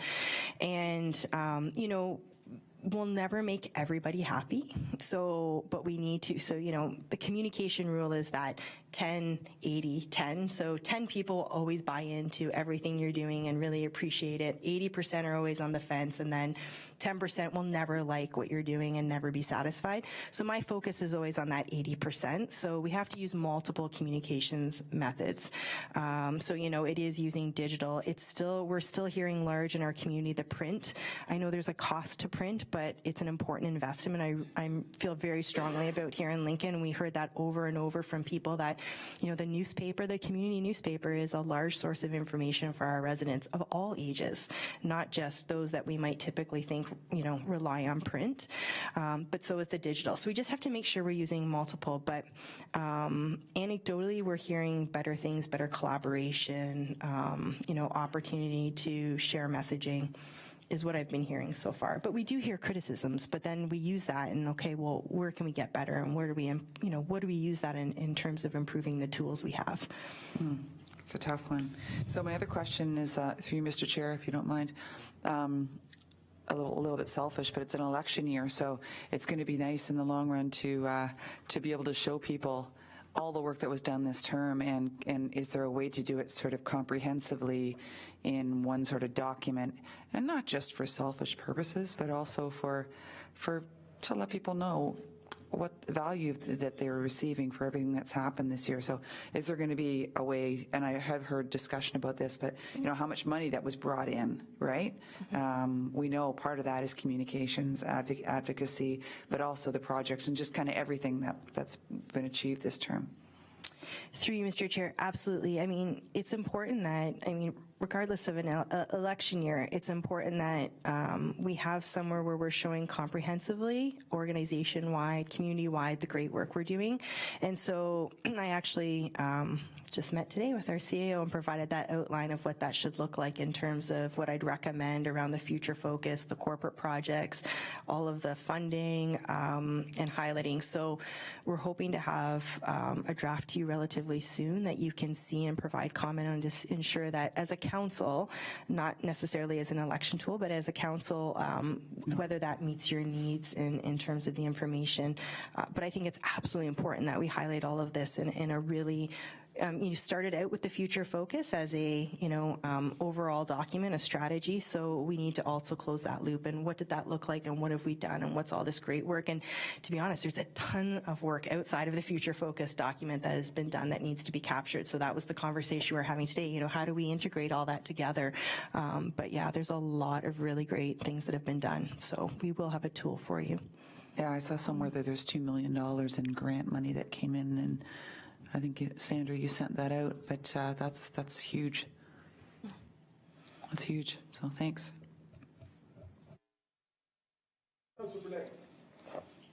Thank you, Chair Patriva. So I'm going to start off by, I spent probably 2 to 3 hours on the weekend reading this 23-page report, and I'm not going to lie, I was very frustrated when I was reading the report, just reading it in black and white. I felt there was a lot of what I felt was negative connotation coming out of this report. Use the word excuses. But I'm very, very pleased to say that as I sit here tonight after listening to your report, I don't get that at all. I find this a very positive update. And a lot of the questions that I came here tonight not getting from the report, you've answered. So I thank you for that, because I think that's very, very important. What Councillor Rinjema indicated there, you know, we are an election year, and no different than economic development. You know, this council and the CAO has made a commitment in a communications person, and I think for a large portion of the time since you've been here in November of 2016, we really haven't maybe really had a fulsome understanding of what you were doing and the things that you were checking off. So I'm really, really, really glad to see that you're indicating that one of the updates in 2018 is that what you called that council report card. I think that's huge, because you know we are getting asked questions. Okay, you know, you've hired an economic development officer. What are you getting from it? You've hired a communications person. What are you getting out of it? And a lot of times, as a councillor, I really didn't have a lot of meat and potatoes. So I get it, Carrie. You know, you've articulated very clearly, you know, that the life of a communication person throughout the day, it's going to change. It's going to change from the time you walk in the door to the time you leave. I get that. But we need to be focused on, you know, what that corporate focus is and what we're checking off and what we're accomplishing. And, you know, some of the questions that I had, you know, when I came here tonight was, okay, what are we moving down the road? You know, on that corporate focus, you know, there are some boxes there where we've said we put it on hold. Okay, so who's controlling that? You know, it's on hold, but when does it go back, you know, in the docket, in the pipeline? So I'm really glad to see this presentation versus the black and white report that I was reading on the weekend. I just want to go back, and again, I want this to be very positive. I don't want it to be taken in any way as a negative, but you know, when I look at that page 3 of the report, and it indicates under the financial, you know, it says in 2017, communications relied on program areas for the CAO's operating budget to perform activities. It was recognized that no operating budget was a barrier to successfully carry out strategic communication activities. Through you, Chair, so Carrie, was that recognized by you day one, you know, first month, first quarter? Like, just curious as to when that kind of came to light that, you know, I've got an issue here. I've got all these things I need to do, but I've got no monies to carry it out. Through you, Mr. Chair. So while I didn't have a dedicated operating budget, the directors were very open when I went to them to say, what do you have room for in terms of, they all had advertising and printing lines in their budgets, and we're very open to saying, okay, Carrie, what do you need? How can we support you? I would say, I mean, it takes, you know, to get kind of situated in an organization and sort of get the landscape, I'll be quite honest, probably 6 months or more. Plus, at that point, there were a few other additional items that we were working on. So we had to kind of come in, like I said, running and supporting the day-to-day, and then figuring out those foundational pieces, councillors. So it probably took me a little bit longer to figure out that, you know, we needed to have some budget dedicated. But like I said, it wasn't, it was important moving forward that we recognized that we needed to invest in some sort of operating budget. So just like it's a priority in all areas, not just mine. So yeah, I think that it was with great support from the directors that we were able to move some of the initiatives forward by sort of sharing some of those budget dollars. So just to take that one step further through you, Mr. Chair. So, you know, glad to hear that, you know, you made reference to the 3 students that you used, you know, to make that kind of go further with those resources. But I've got to ask, okay, we just went through a budget process, like just 3 months ago. Did we miss a window here where we should have been putting money in for 2018? Like you mentioned about graphic design and some of the things that you want to do.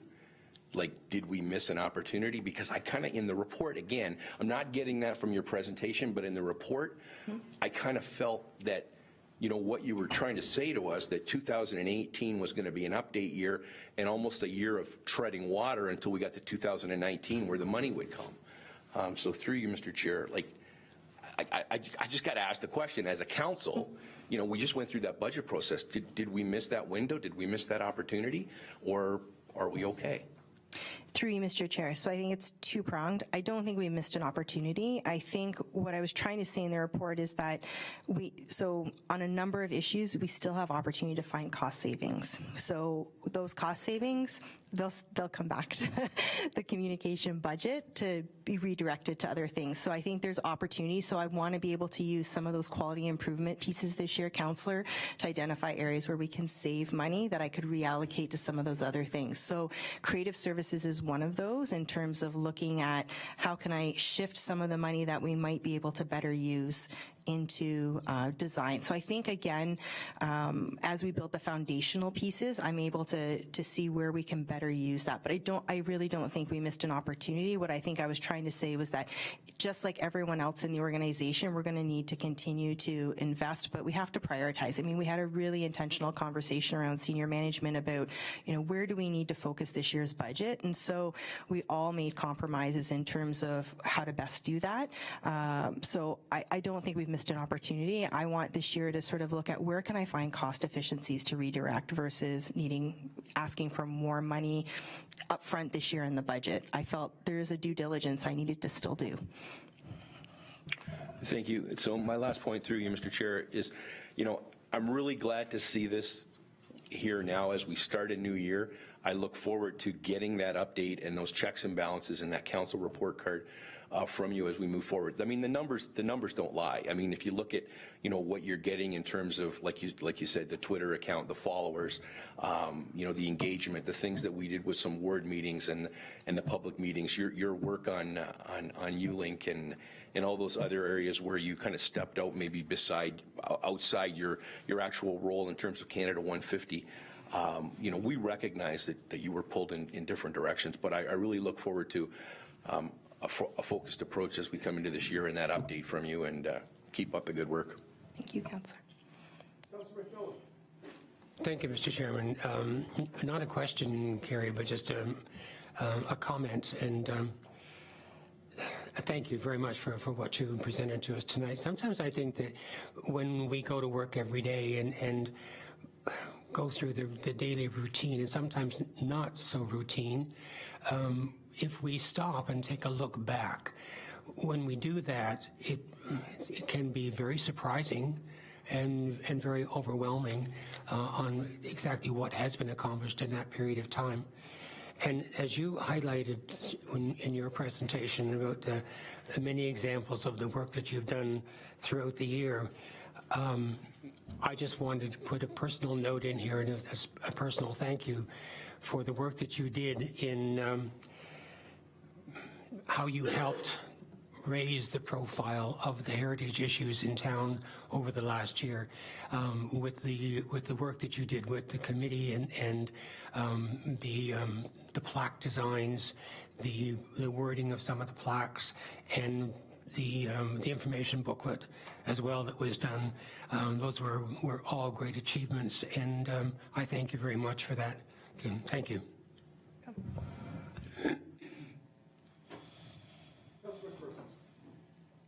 Thank you, Mr. Chair, through you. And I'm going to take a little bit different approach here. And, you know, I think with your presentations tonight, Kerry, obviously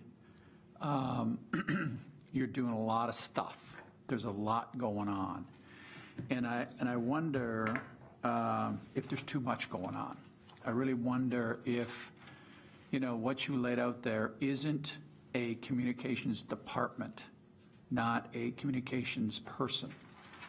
And I go back to the to the future focus, and I look at, when I think about communications and how we justify the position, we all talked about our residents in town not knowing what was going on at Town Hall.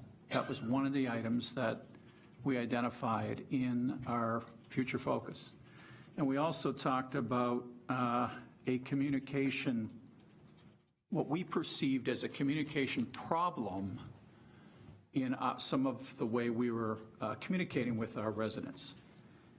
And I guess I'm not seeing a lot of that tonight in the presentation. There's a lot of great stuff, a lot of public relations, a lot of, all this media and digital media, and I understand that digital media is part of that, but I just don't know if we're moving the needle.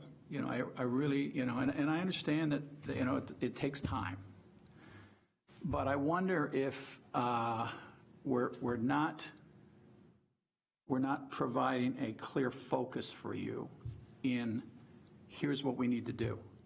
Because if I go back and knock on doors in October or in September, and I ask the question, do you know what's going on at Town Hall? Am I going to get the same responses I got 4 years ago? So, I come back to, I'm going to beat this to death. What's the strategy? What is the strategy? What are we trying to accomplish? And what, and it happens to all of us in our day-to-day, and you're absolutely right. The minutia of what I would call blocking and tackling every day pulls us away from what our key objectives are. But at the end of the year, when I get in front of my boss, it's, okay, here's the 6 or 7 things you signed up for. What did you do? So I just think that, and I understand we're only 14 months in, but I'm missing that piece of what is the communication strategy for the town of Lincoln. And I think we've got to get there. And maybe it's part of the work plan. I don't know. But I'd like to have at the end of the year in this report out, here's what I said I'd do in 2017. Here's what we did. And I'm not expecting that every single one of those items will be done 100%. But at least there's a focus so that every time you get pulled away, you got to get pulled back, because that's what we signed up for. That's what the council signed off on, and that's what we're doing. Today, I just get the feeling that, well, we got this to work on next, we got that to work on next, here's what we're doing here, here's what we're doing there, and it's just this, oh my God, all this, again, I'll come back to stuff. And a lot of it's good stuff, but I get back to the strategic plan, and when we look at the first item was develop and implement a corporate communication strategy. I don't think we have one. I don't think we have one yet. So again, budget issues. I guess I see it the same way Councillor Brunet sees it. Yeah, a month into your employ, should you have been raising your hand for a budget line on our 2017 budget? Probably not. 2018, I think that we ought to be raising our hands saying, hey, we need $100,000 in communications. And that's gone. To me, that's gone. You say it's not, but I think it is. So, yeah, we'll find it here or there, but if we're serious about this, and I think we are, we need to have that kind of conversation, and we need to add that in, and maybe something doesn't make it because it does. So, I guess there's no question here. It's just I just have this feeling like we're working on a lot of interesting stuff. Are we working on the right stuff? Thank you, Mr. Chair. Through Mr. Chairman, I thought this was probably an area where I can chime in, and I'm going to try to address most of the comments you made, Councillor. The communications department piece, let me start there. I mean, I think in an ideal world, having been a former director of communications with a large department and seeing just the presentation on web, we probably could have a half FTE just focused on the web piece of that. And so I think, would we like to go in that direction? I think it comes to that prioritization conversation. And while I'm completely aware of what was in the Future Focus corporate document, when I, take off my communicator's hat and I put on the CAO hat and I listen to what council says amongst all the priorities, and I listen to what council has supported around getting back to the basics, looking at some of the things you wanted to do. It is a prioritization conversation around SMT, and you have to look at where we're spending those monies best. If you're asking me in the last year and a half, 2 years, in terms of the 2 budget processes, we've had to invest in frontline staff. We've had to look at some of our operational needs, and that's where the priority has been. Now, that is not to say that Ms. Beattie, Mr. Deanne, others haven't made very compelling cases, and council has supported those relative to investing monies. I think it does need to be incremental. I think we can use partnerships and look to other ways of funding some of the initiatives. I take your, and students, have been a way for us to do that. I take your comment around the strategy as one I think we're starting to develop. Could we have done it earlier? Maybe if you look at, I think, some of the things that were in the presentation around those guiding principles, around the vision and how we're hoping to achieve those things, a lot of that verbiage was taken from the Future Focus plan, which was a plan that was developed prior to Ms. Beattie, was developed at the beginning of this term of council, and that we've, I think, brought forward. I think 2018 really is that year that we're going to see a lot of the things that you're discussing be built out. I think about metrics. Kerry highlighted some of those anecdotal things we're hearing. I think we need to validate those, in a true way. I think the website and some of the analytics is going to help us. But there's absolutely, I think, room for us to continue to work on communication, on economic development. Mr. Deanne just emailed me saying, looks like I got some work to do after hearing some of the comments tonight. I think generally when you have these newer resources, these newer FTEs in the organization, they're important. I think about the internal communications piece. All of us are, and all of us need to be ambassadors for what's going on in the organization, as well as outside of the organization and how it impacts residents. And I think to your communications department piece, that's how you start being carriers of that message. Each of us around the SMT table, our frontline staff, I've always said our biggest either deterrent or positive addition to what our brand will be out there in the community. To your comment or your question or your suggestion around when you go to the door, what will you hear? Again, I think it's anecdotal. I can tell you what I'm hearing around that. Have we absolutely cornered the market on how to communicate to everyone? No, I think about Murray Clough, I think about Paul McQueen, I think about others who continue to give us feedback and who want different methods. I think we're doing a lot better. I think the litmus, though, will be absolutely when you're knocking on the door, do people feel engaged? Do they feel communicated to? Are we getting out there a lot more? I know our extended management team and a lot of our staff are trying to adopt that. I think a customer service strategy and a customer service training that'll be taking place in 2018 will also lend itself to that, so that folks know how to interact with people, both when they come into this building and when they're out there. So, I mean, I share a lot to say, there's still a lot of work to do on the communication side, and I think you're right. Does it look like there's a lot of stuff going on? Absolutely.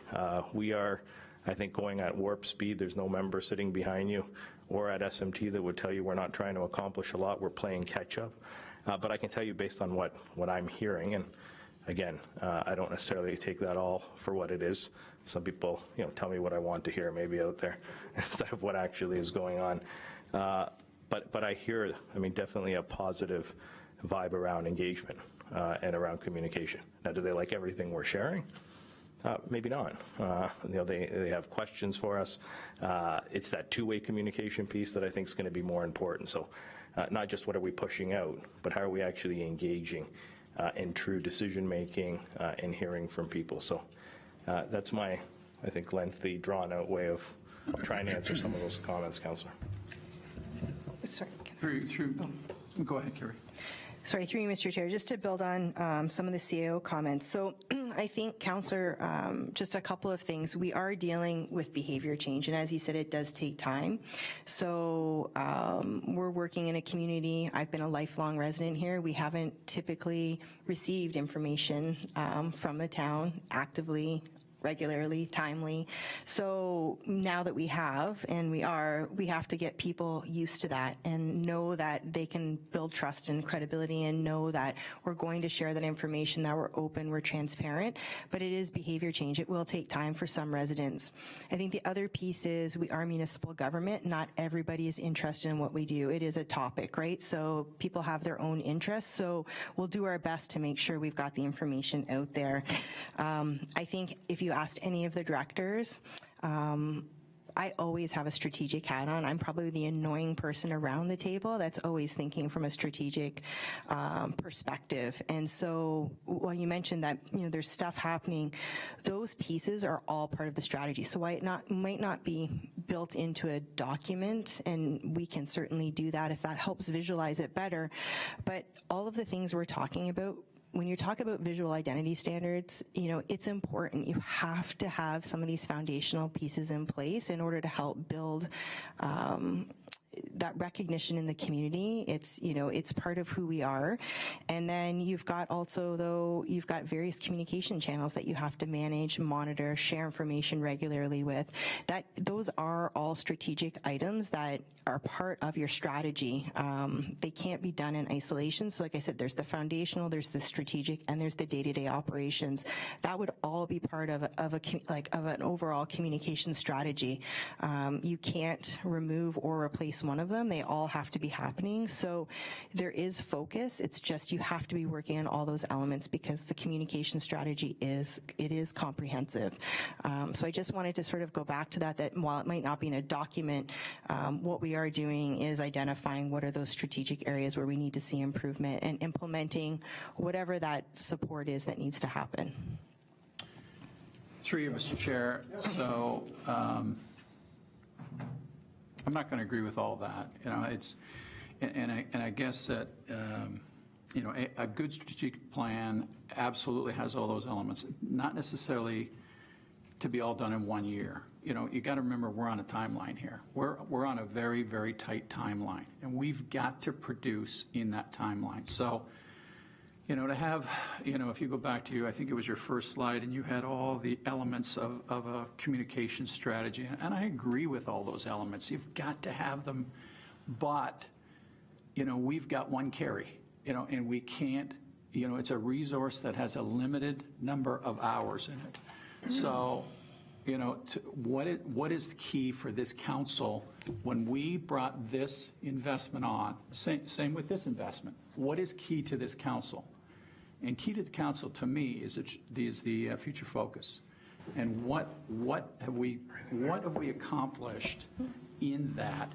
Beyond that, knock yourself out. And get to all of these elements of the what, public relations and media relations. It's all great stuff, but we didn't have a communications advisor prior to this term of council. We didn't have one, and we managed to carry on and get things done. So now we've got an investment, and the council needs to be accountable to what the investment is doing. Thank you. Your Worship. Thank you very much, Mr. Chairman. Well, I have to say that I would have been so pleased to see you come 6 months into the job to tell us about what was going on. And I don't want to be particularly critical of you, Carrie, because I think this problem exists across this whole organization. And the council have been hearing me harp about this for 3 years now. You've only heard me harp about it for a year. And what I harp about is the fact that the council is the executive committee, we are the board, and we come here representing the people. And I have never been satisfied with the way in which the people's agenda is managed. So the strategic plan is our best ability to get the people's agenda put forward. And I think, you know, what have we got? Like 80% of jobs done, maybe more? So that comes from people doing a lot of stuff off the end of their desk. That gets done because you don't have a complete match with money and people. It's about sheer grit, but I'm sure everybody's heard me say it. I don't worry about people's workload. That's not why I'm here. So in order to be supportive, though, we have to know what's going on. So I think the staff, I think all of you need to understand, all of SMT has to understand, that what council wants, first of all, we don't want any surprises. And if there's bad news, we want the bad news. And I also see that as a job that you can fulfill. So I'm just piling on more work because I know that because of your background and your understanding of how these systems work, that there's a coaching role for you with them, because it is very, very difficult knowing that there's all kinds of things going on and council is completely outside of it. And I'm not willing to accept that. So I'm not sure how you match the resources with the people, but that is an expectation that I have.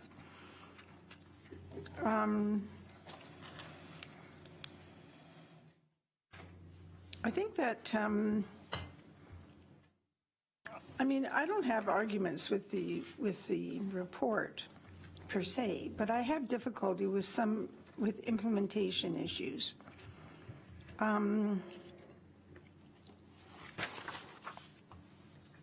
The issue around media. We never had any media before of any great extent. It was kind of revolving around what happens when there's a big emergency. And when I first became mayor, there really wasn't any media being asked of us. There wasn't, the newspapers weren't calling. There was nothing happening that they were interested in. Okay, well, that's certainly not the case now, as we found out today. And so the work of council as it pertains to the strategic plan has to get out there. And that is two-pronged because it means that there's an operational piece to it and there's a political piece. Or more appropriately, because we really don't have a big political agenda here. We might in 10 years or more, you know, as things become more of an issue, but we don't have really two separate messages. It's really about a cooperative message. So I don't really see any evidence that we're, you know, that we're going to be making any changes, because I think we all try to be on Twitter. I'm not on Facebook right now, but I mean, the corporation is. The newspaper, we know about that. I think there's a lot more that can happen on the radio. Again, two messages. And I don't see any separation. There's only one taxpayer, there's only one public, and we have to find joint ways to get those messages across. I think that we could have, you know, maybe some of the points that Councillors Brunet and McPherson brought up, I think we probably would have said to you at the 6-month period, wow, this is really a lot of work. This is a big project. We might even have said, what were we thinking of? You know, when we took such a linear approach to analyzing what needed to go on. So I want to provide you support, but I also want to ensure that you understand that you won't be seeing me sit back and accept that there isn't a piece of this that relates to the council every day. And I think that's probably the most important thing that I can say. And if you have any comments on that, I'd like to hear them. All the rest of it makes very good sense to me. I'm pleased that there's money coming in. I'm pleased that the community are able to get involved. It's great to go to the arena now. You can see that there's a community behind what's going on there, and those sponsorships help. So I guess, Mr. Chair, that's really comments that I would make. Mr. Coppell? Through Mr. Chairman, I think to the mayor's comments specifically, I think those criticisms are directed to me, and so I'll accept responsibility. I think for whatever criticism could be leveled around, should we have come back at the 6-month mark? Should we be coming back at the 1-year mark? That's completely on me. So I think it isn't fair for any member of SMT to accept any of that responsibility. So I think if there is a criticism and if there isn't communication to the level that I think council wanted in terms of that work planning, then that's something that, you know, council needs to take up with me, and I think we need to have that conversation in terms of setting those clear expectations. I think I said to council at various touch points that, you know, at the end of the day, the accountability for staff and what staff brings and when they bring it lies with the CAO, and so I think that's probably a subsequent conversation we need to be having.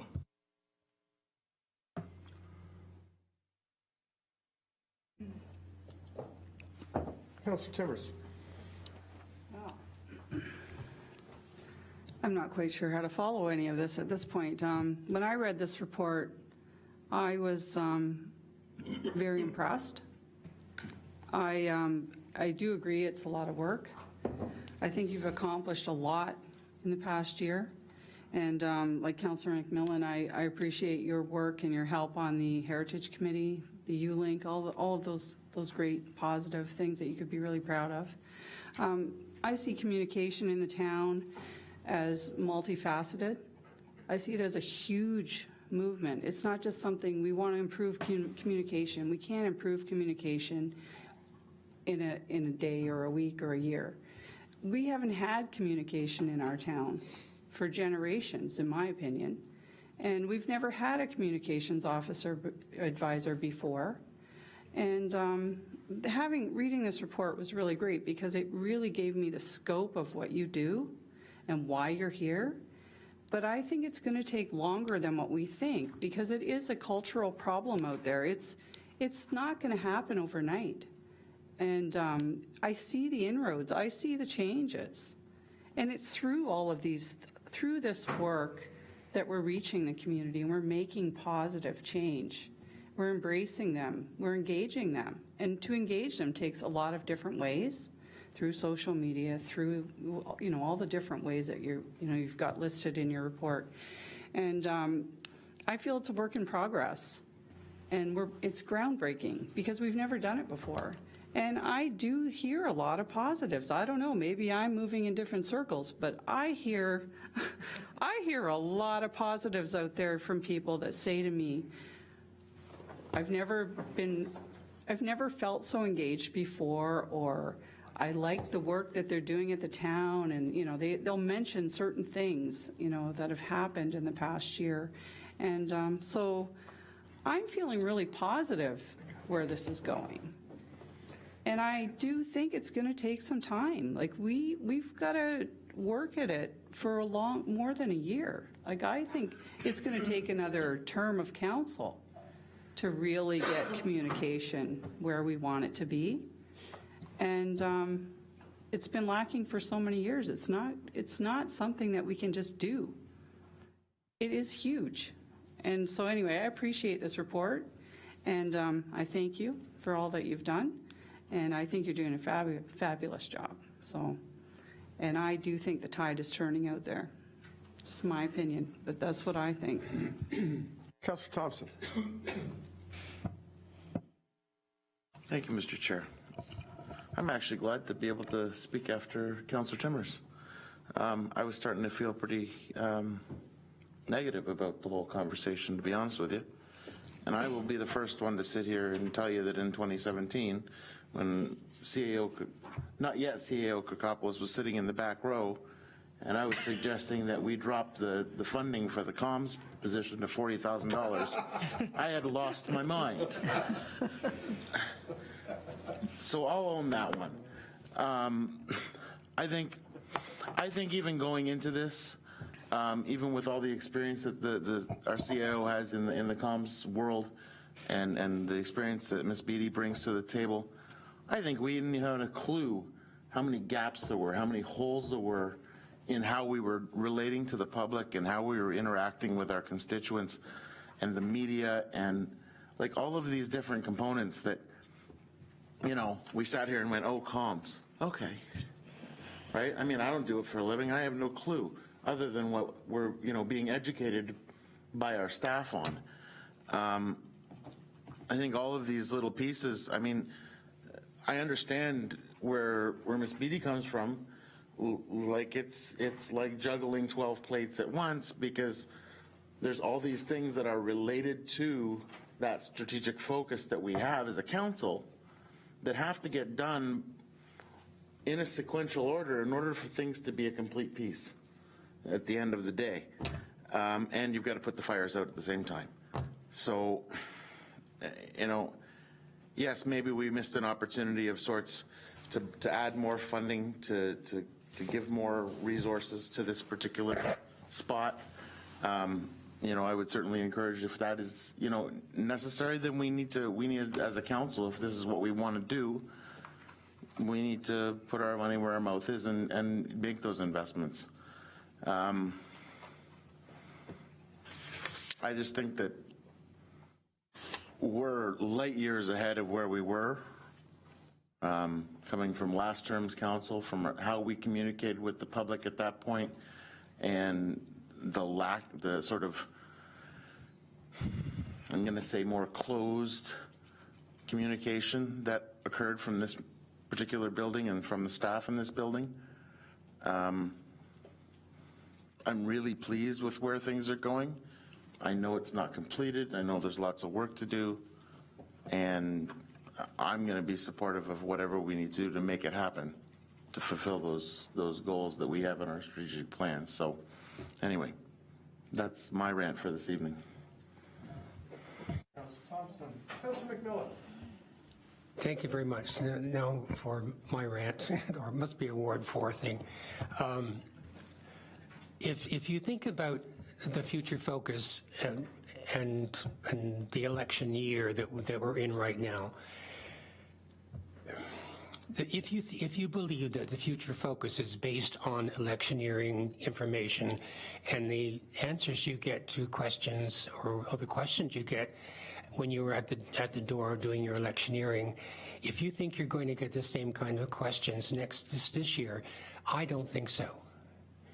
I'm going to go right on a limb, and I'm going to make a prediction that the future focus that the new council will write at the end of this term, and the new council is sworn in, that new future focus will be dramatically different than the one that you have now. Absolutely. And I say that for 3 reasons. One is that this is a different council. The second reason is there is different leadership, both at the staff level and politically. And I say this because of the experiences I've had sitting on many councils. That's my prediction, folks. Period. I'm going to take you to the track tomorrow there. Suits there. Councilor Bernay. Thank you, Councilor. And welcome back. I didn't say that at the start. Councilor Bernay. Yeah, thank you, Chair Patry. But just, I guess my only comment would be, I appreciate what the CAO said, because I do believe, when I read this report on the weekend, and what we've talked about tonight, this isn't about Kerry. It's about the CAO, and it's about the CAO having confidence in this council that when he feels something needs to be discussed, that we're going to openly listen to the business case and put money where we need to put money. And quite honestly, you know, we're not talking about the job that Kerry's doing. We're talking about the fact that we are where we are, we know where we need to go, and how are we going to get there?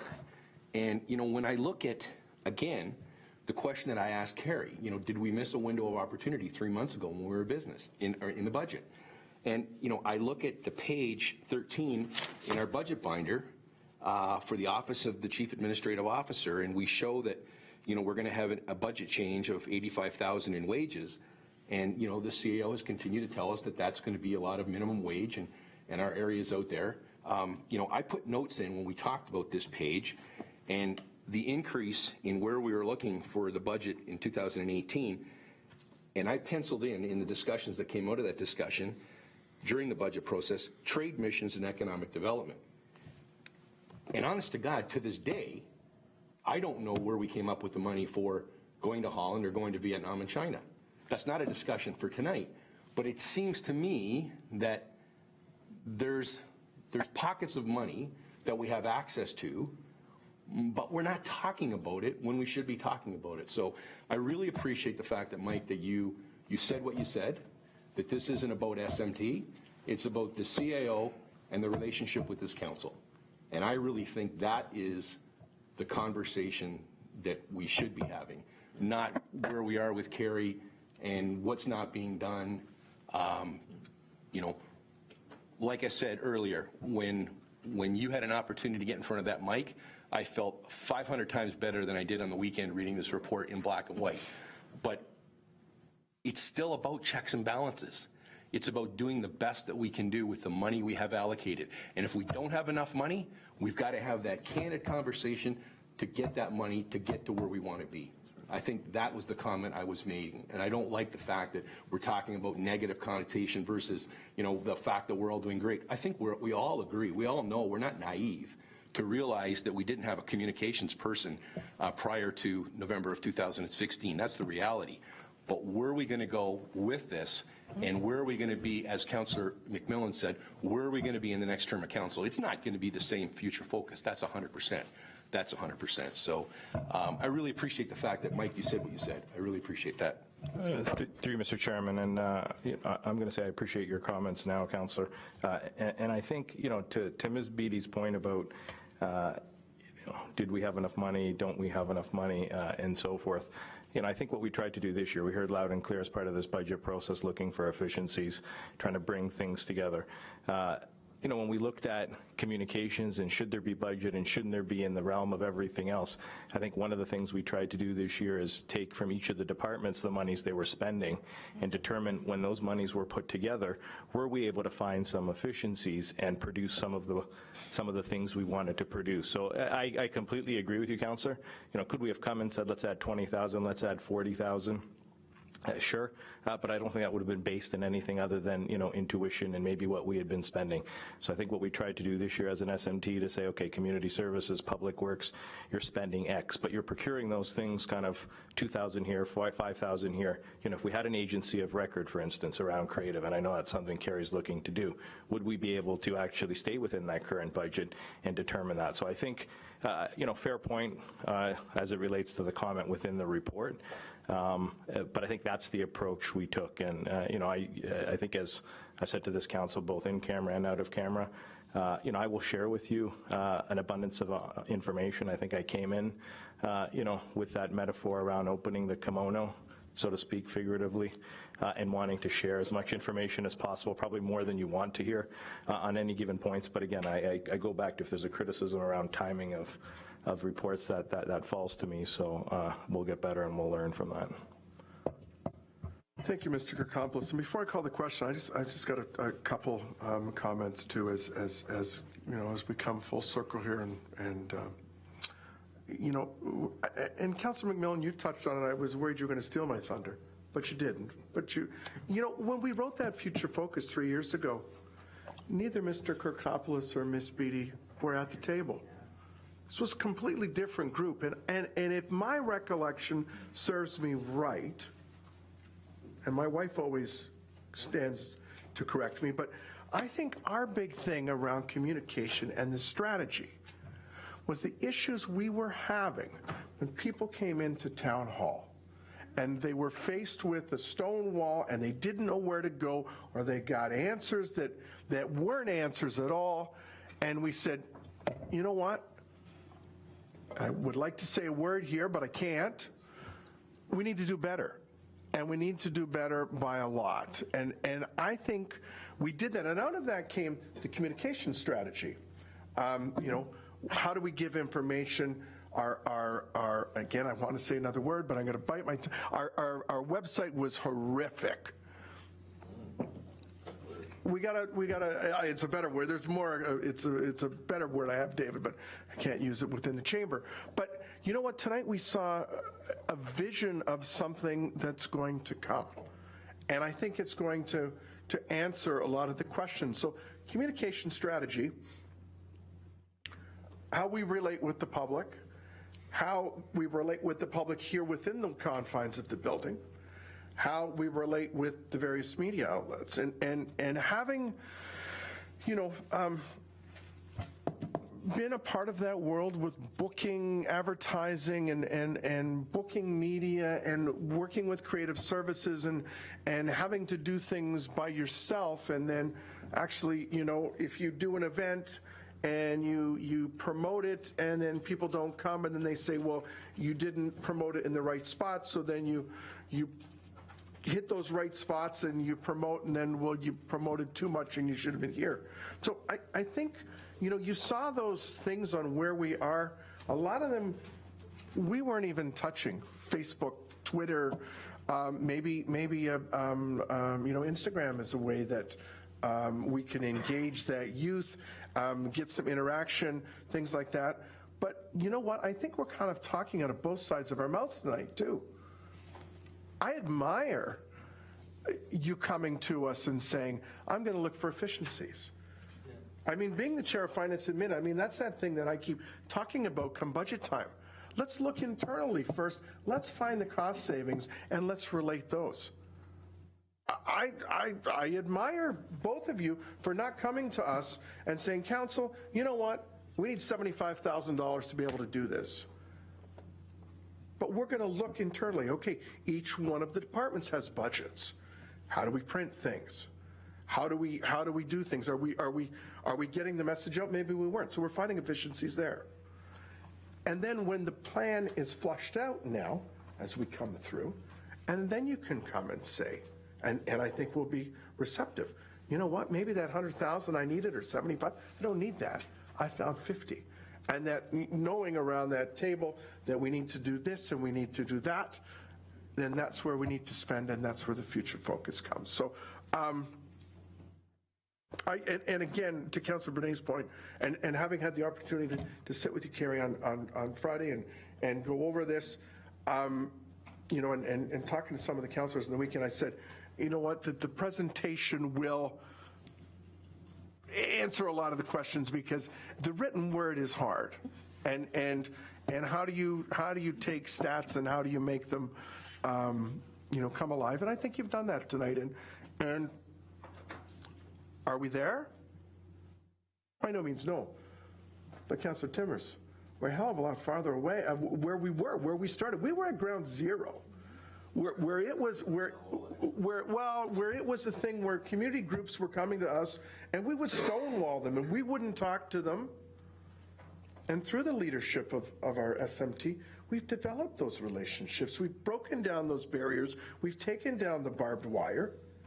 And now you can see when things happen, be it the Lions, be it, you know, Lincoln Minor Hockey, and I think something too, and Councillor Bernay, and I know you're going to love this, because it was one of the things that I wish had a neon sign.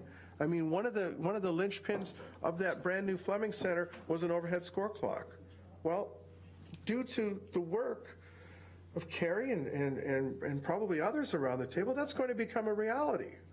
And that's going to be that shining star on the top of the Christmas tree that we should have had, that before the way was the way and there was no changing the way. Your Worship, you've empowered us to make change, and we're all trying to do that in some way, shape, or form. And we're slowly, and it's Sisyphus. We're moving that boulder slowly up the hill. Sisyphus. It's not going to happen overnight, but I think we're much further along the path. And, by having a session like this and getting everything out, I think we're more like-minded and we can see where those gaps are. Maybe they're not as great as the Grand Canyon, but, maybe we'll get those updates more. And you know what? Be it good news, bad news, we're all big boys and girls. We'll take it, and then we'll give you the tools necessary to move this corporation ahead. We're the fourth fastest growing municipality in Niagara, but I think we're the best. Thank you, Mr. Chair. And so I was on the committee to select the communications advisor, and I've been 100% in support of the communication advisor from day one. The idea is absolutely critical to our success overall. And I don't for a minute challenge what Carrie has done in the 14 months she's been here. A lot of ground covered. And I'd be the first one to say, this is not done overnight. This is a journey. This is an absolute journey. So, I'm not going to participate in the love-in around, here, we're just wonderful. I'm not going to get into that because I want to keep challenging what are we doing and where are we going? Because we do have a long way to go. And are we better? Yeah, we're better. Are we where I want to be? Probably not. Probably not where I want to be. And that's okay. But, I absolutely support the position.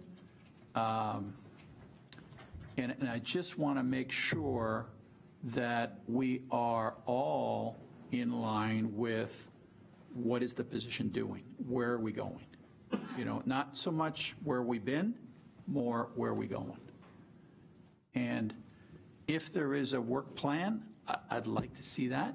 I think that's going to be key to, do we buy into that? And that might be getting into the weeds a little bit, but I think in these two ads that we've done this term, I think it's important that we do have a hand in guiding these two positions, at least for this term of office. But make no mistake, I am 100% behind Carrie and what she's doing and want to make sure that we're getting everything we can out of the position and we're focused on the right things because we can't do it all because there's only one of her.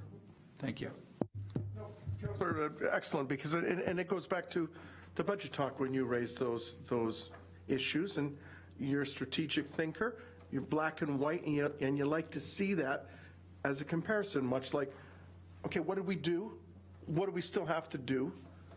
What do we need to do? So, and Ms. Beatty made mention of that tonight, is put that strategy in a black and white so we can see it and CAO put a stamp on it, and then we take it from there. So, all excellent comments.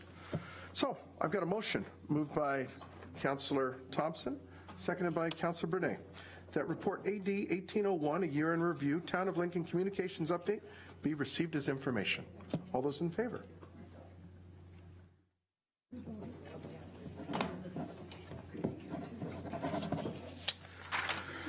And then our second report tonight is CS 1801, 2017 Tile Drainage Loan Program.